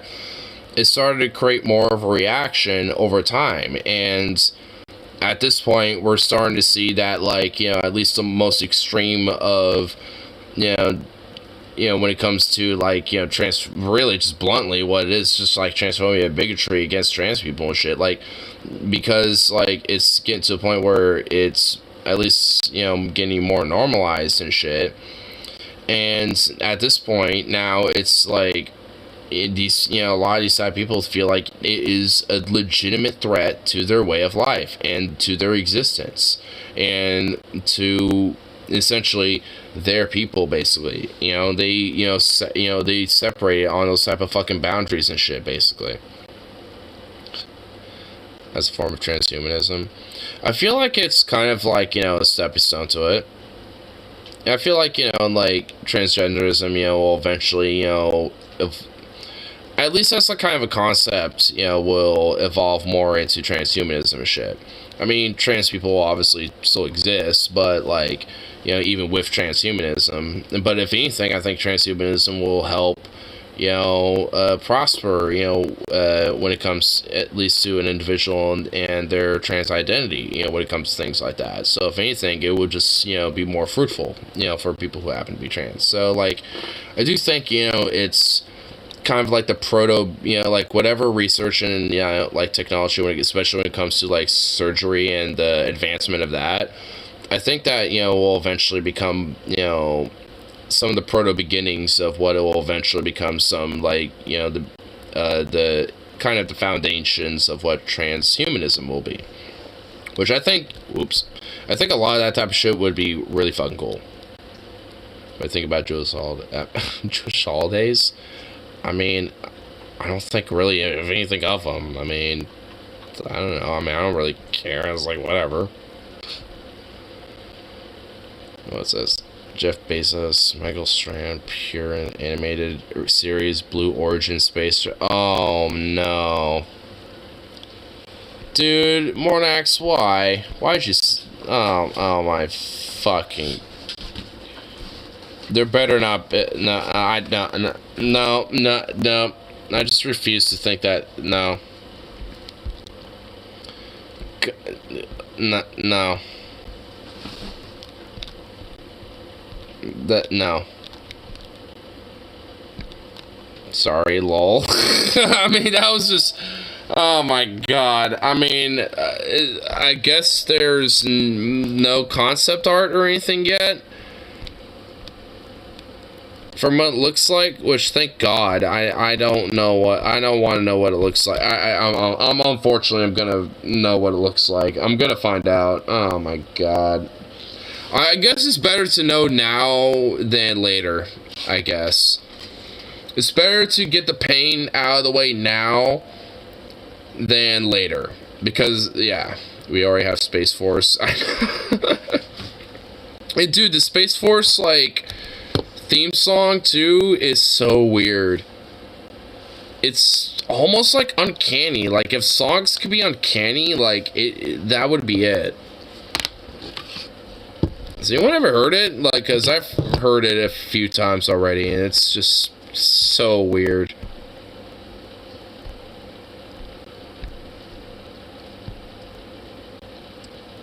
Do we really need Space Ranger soup? Yep.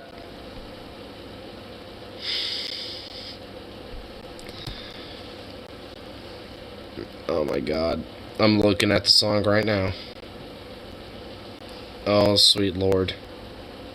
Do I even dare click it?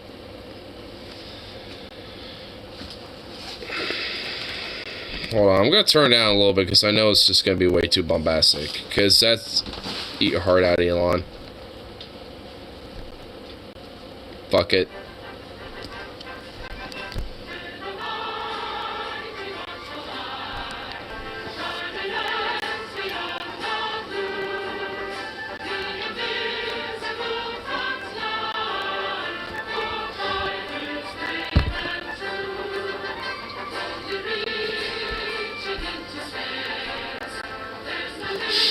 I know, right? This is like, yes!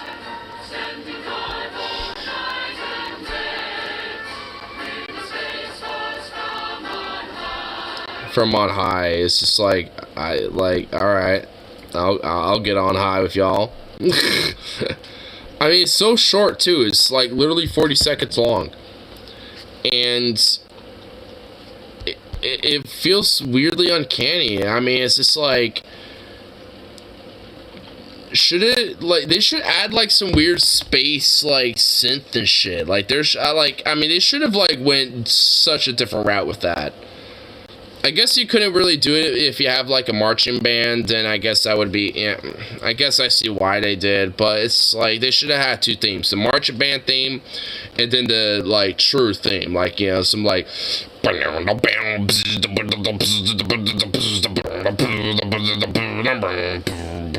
you know, some shit like that. I don't fucking know, like literally anything but that. That could be the marching band variant where it's just like, you know, but no. That's just what they went with, and why?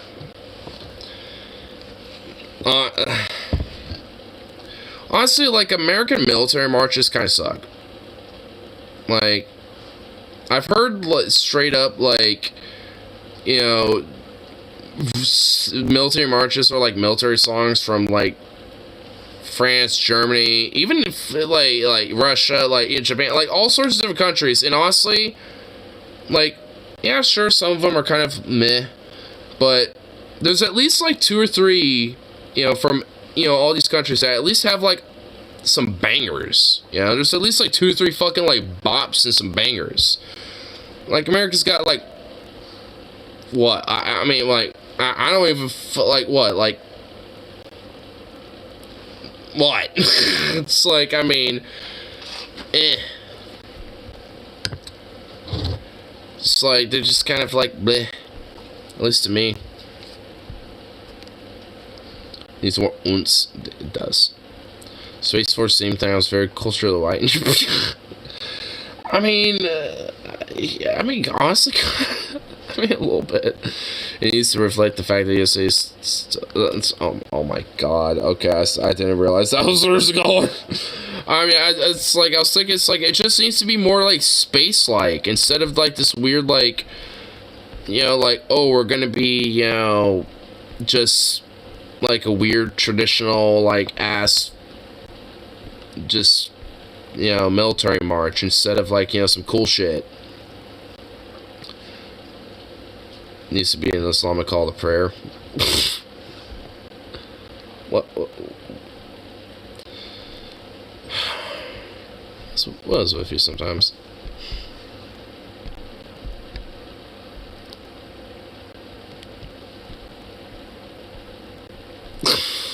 What?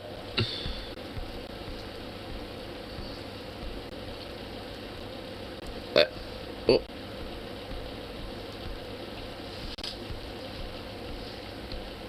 I don't even know.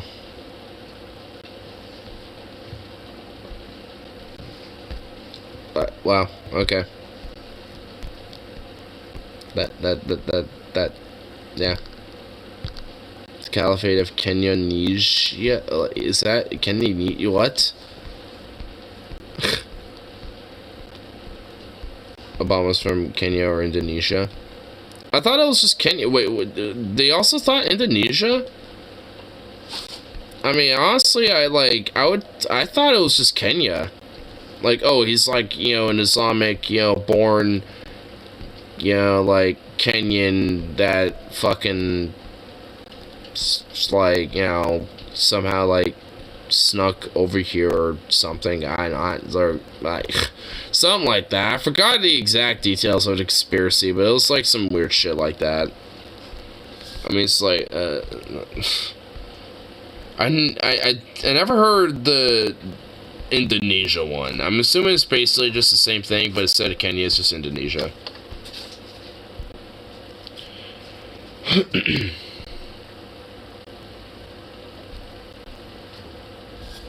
That the Obamas kept by slaves in the White House by slaves as butlers. I don't think that's how it works. I'm pretty sure that's not how it works. think I'm joking, but a lot of them literally believe that. No, I know. I was kind of a teenager around the time, so I actually have some pretty decent memories of some of that, and so much of that type of shit was just very prominent. I kind of remember my mom kind of even believing it a little bit, but she didn't really outright believe the whole Kenyan conspiracy. She just thought that she was an Islamist. Not a real Christian. And it's oh my fucking god. It's wow. I don't know if she believes it anymore, but I remember at the time. And of course, her source, Facebook. Because where else, right? Yeah, just where else but Facebook. Obama's unironically not too bad.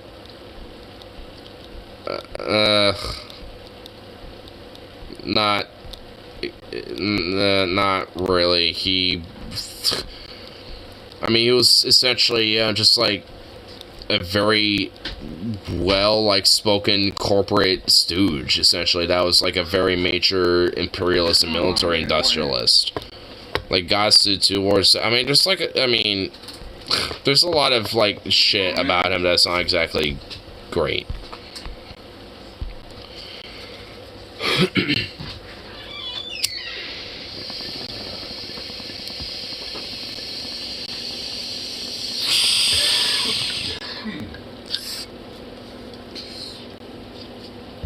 Was this two terms better than the last 6 years now? I guess arguably, but that doesn't necessarily make him a good president still.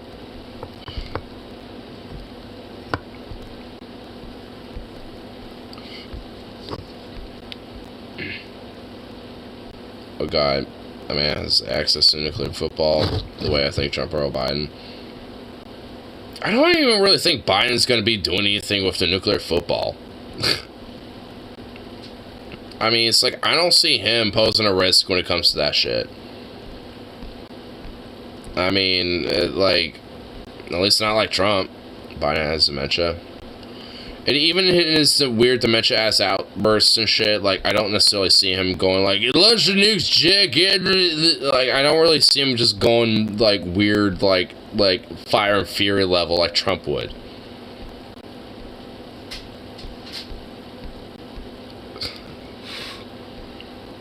How that third term Biden and Biden. Ugh.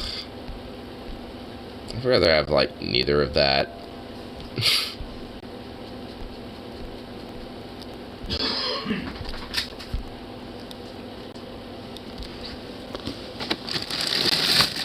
There, give my boy some more meat. Hey, brother. You came right the fuck over here really quickly. Oh.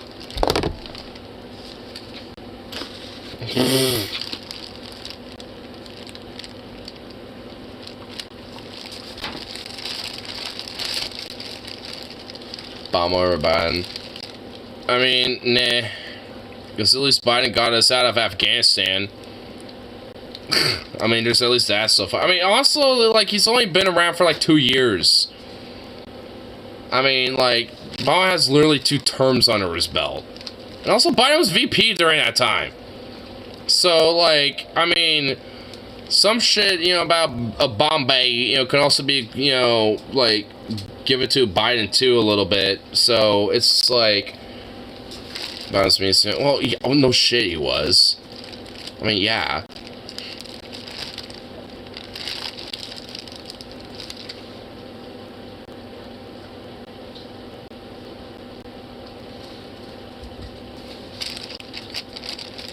If it wasn't for him, fucking over the rail strike and shit, or, the rail workers, I would at least say he would be a little better than fucking Obama, but, I say it's at least, equivocal. I wouldn't necessarily say, he's better than, Obama or worse than. He's just equivocal right now. Oh my god, this dog is...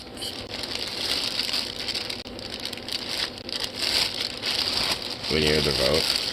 Well, yeah, because there's a lot of fucking corporate slander and shit that, you know, went against him and shit. And basically, Biden was like, hey, if you vote against me, you ain't black, Jack. Because, you know, I had Obama under my belt. I was VP, you know, with him, you know, there, Jack. No malarkey. Like, I mean, he, you know, it's like there was a whole, like, you know, major, you know, campaign, you know, to basically smear Bernie. Not just, you know, this election, but, you know, the previous one. So, you know, if, like, in 2016, like, I mean, because he was willing to rock the boat. And they obviously don't want someone like him.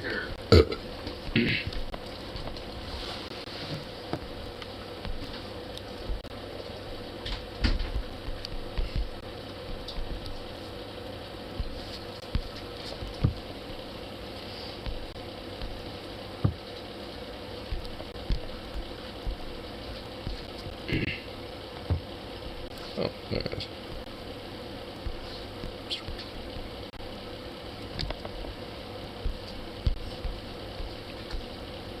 You know, Bernie. I mean, if he were to run in 2024, I mean, like, even though he's old as fuck, and honestly, like, I seriously don't want old people anymore, like, running for president and shit. I mean, I probably would still vote for him if there wasn't any other options. Or at least anyone better. And even then, it's just like, I mean, he's like too nice. It's like, you're too nice for your own good, Bernie. It's like, I love you, but like, you're too nice. It's like my friend Joe, even though you basically let Obama stab you in the back in 2020. It's like, what the hell? Or Bernie from Judas into Black. What? Okay. You want to see a copy of a piece of shit? Here we go. Robbery suspect, which, you know what my take is, let him go, you know. Let him go. Driver jumping out of the vehicle. Driver running through a parking lot, getting out of the vehicle, into another group of cars, and it looks like a commercial Going into a commercial building. Oh my god, did he listen to what I had to say? But that's not an underground parking lot, right? Looks like a liquor store. Helicopter able to keep the nights on him, but those CHP units are still handling the passenger. Don't see anybody chasing him on foot yet. We'll see what some of these businesses are. If he's okay, that's not him. Wonder how he made it. That's not him. So it looks like a liquor store there. Oh no, I hope he's not in that liquor store. I hope he's not in there, probably buying alcohol. The liquor store doesn't look like it. You can see somebody there at the front door. That Knightson following along the perimeter of the building. Is this the guy? That's not him either, is it? Oh no, they got the wrong guy. Oh no. Bro, of course they did. They're so stupid, dude. Stop. I don't think so. I don't think he had that much time to change. He wasn't wearing anything like that when he got out of the vehicle. Yeah, I don't think so. But somebody with a guilty conscience putting both hands up in the air, and you can see them. Wait, what the fuck you? What the fuck are you, you little bitch? Someone with a guilty conscience, he has his hands in the air. Like, what the fuck does that mean, you... I want to...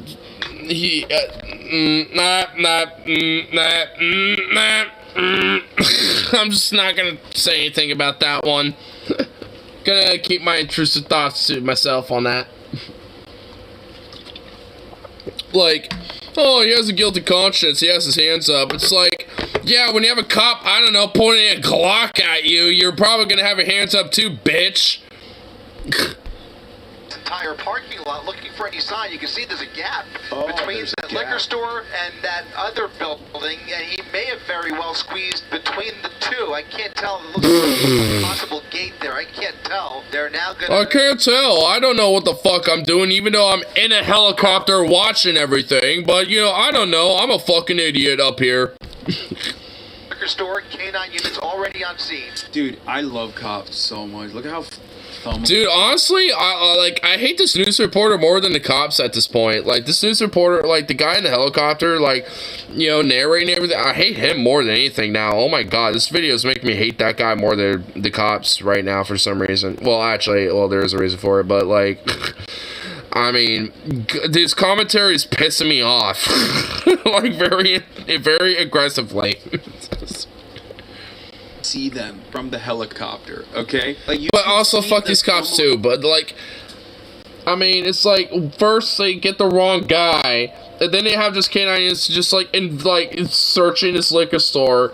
There's an alleyway that the guy could have probably snuck through or some shit. Like, I mean, there's like, oh my, dude, the incompetence from like on every level is insane.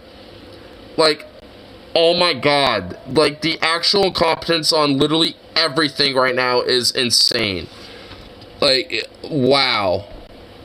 Wow, I didn't realize when I clicked this it would be this bad. Oh my god. I thought it would just be just cops being competent, but no, it's like the helicopter pilot, the spotlight dude, the cops, the fucking, like, just the fucking news commentator, like, everybody.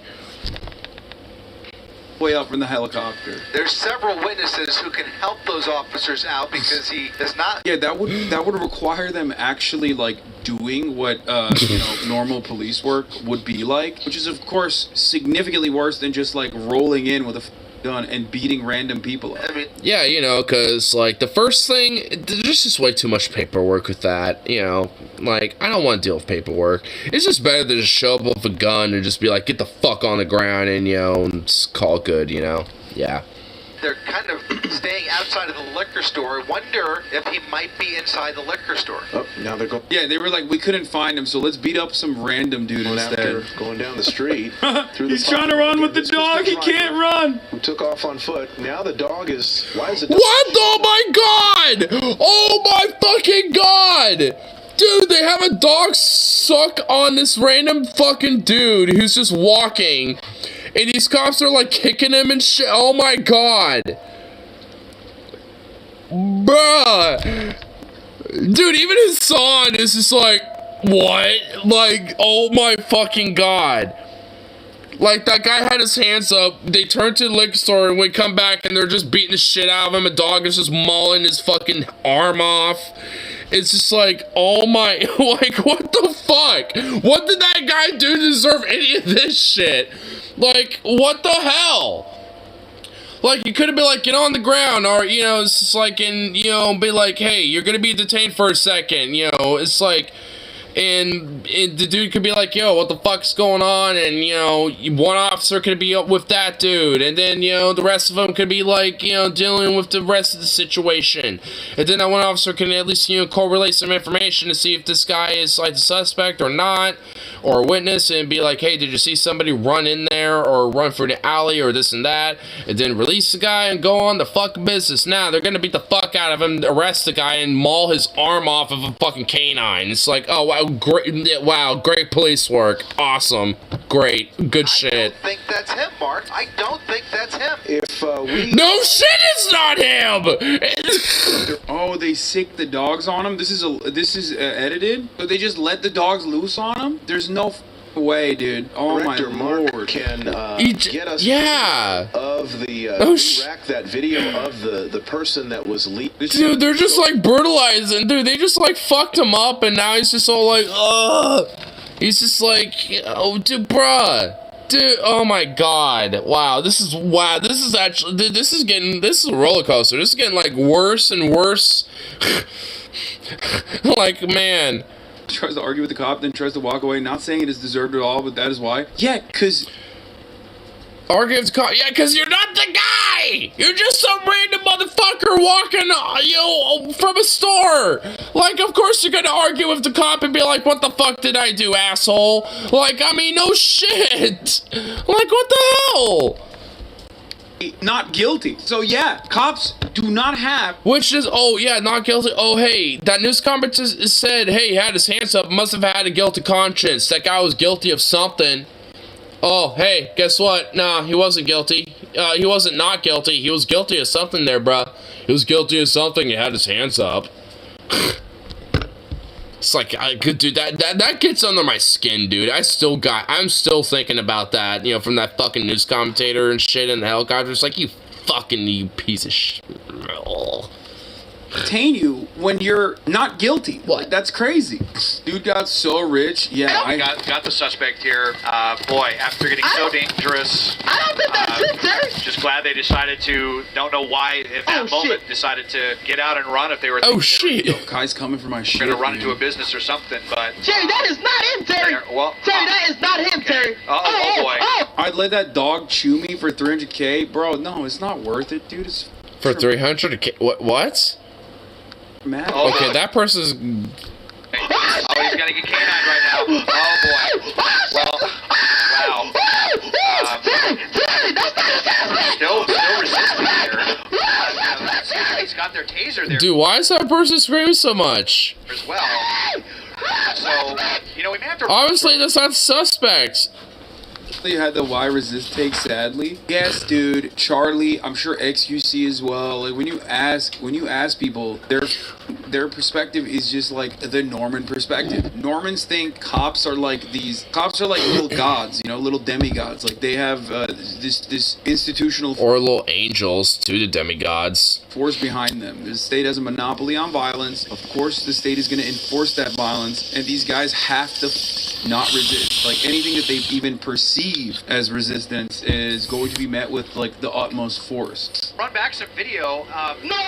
Juan and Pat, I don't know. Could you remember? Was that person wearing a blue hat and a gray sweater? It happened so quickly that they ran under that. Man, play back that video if you guys. Terry, that's not him, Terry. I'm trying to tell you, it was a light skinned Terry. Boy, I was seeing. Damn, I hope Terry knows that wasn't the suspect. That wasn't him. I hope Terry knows that. Suspect.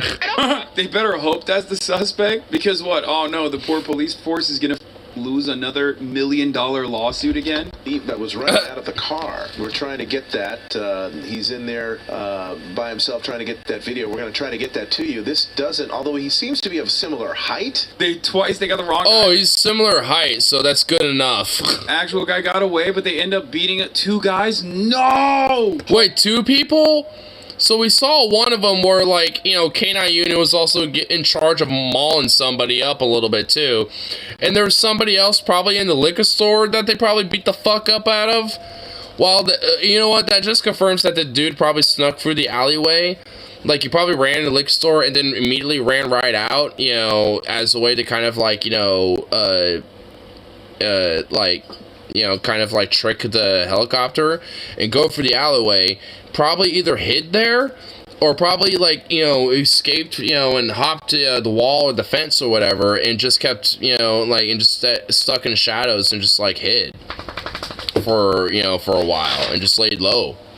Like, it did once, you know, everything started quieting down, you know, probably left. That's probably what happens. Dude. Wow, this is like a gem. This is a roller coaster of events. Like, wow. And it was on new. Dude, someone's innocent ass got like mauled and like beaten out of by cops and shit in a K9 unit on like news, on like some like local news helicopter and shit. And even the news commentators are like, you know, assuming guilt and all this other shit. You know, it's just like, bruh. Like, honestly, if I was that person and I found out that news commentators saying that, I would want a lawsuit on the fucking, you know, like, news reporters that were saying that shit. Like, oh, you must have a guilty conscience? Like, fuck you. Lawsuit on you, too, bitch. Oh my god. Oh, I guess I'll say it, but it's just like, fuck. Man, wow, that was just... Jesus Christ. It's like, you know, he's not wearing, like, I mean, I remember at the beginning where the dude was running, it's like, the guy was wearing a black hoodie, the guy just casually walking was wearing a gray one. And just like, like, you probably left the liquor store probably buying like a, you know, little bottle of whiskey or something like that. It's like, yeah, I'll have this, you know, for my friends, you know, want to get back, you know, from the pad and blah, blah, blah. Like, he was probably thinking that, and out of nowhere, it's like, get over it! It's like, what the fuck? Okay, yo, what did I do? What the fuck, bro? And had an argument, and then thus, you know, you get your arm mauled to the shit, you know, by a K9 and get the shit kicked out of by some cops, you know, because... Why? Because we're cops. Fuck you. We're judge, jury, and executioner. We find you guilty of looking at least like the suspect. Hey!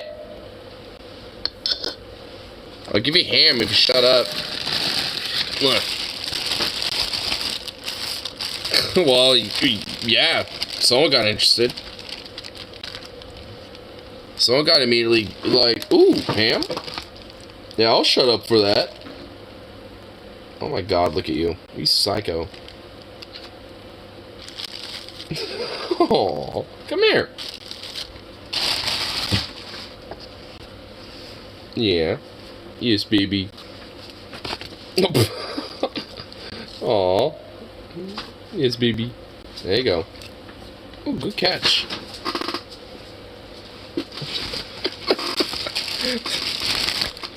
Dude, he's fucking fattening himself up with so much ham tonight. It's ridiculous, and I still got some left over.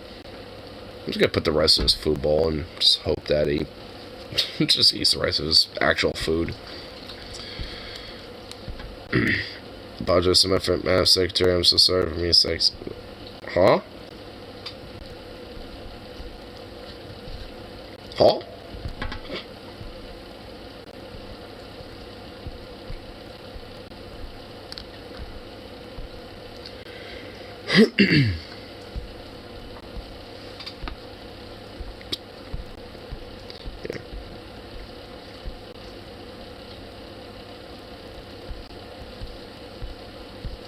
Not really too much else, looks like, for the tube and stuff. the Trump NFTs are starting to kind of make a little bit of a spread. Saw one little video of it, now like I'm seeing some videos that are like literally either between 10 to an hour old, like an hour to 10 hours old, just like just starting to spread around this whole Trump NFT shit. It's great. Wow. I really still can't totally process and absorb that. It's I mean, I want to think it's bullshit, but I just know it isn't. It's like, oh my god, dude. That's a thing. That's a thing now. It's like, fuck.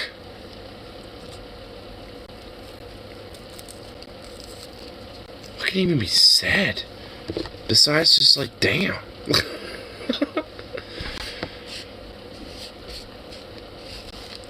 I'm still just gonna be shocked, and yeah, that's the thing. I think I'm just gonna be in perpetual like, wow, that happened, or I guess is happening. I suppose. I mean, it hasn't busted quite yet.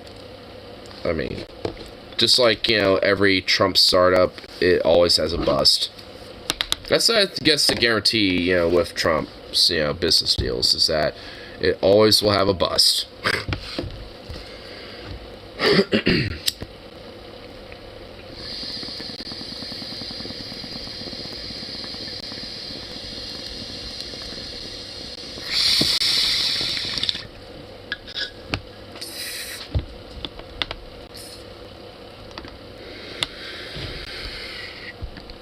But anyway, I think I'm gonna get myself some food and all that fun shit. So, peace out, and of course, I shall see y'all on that next one.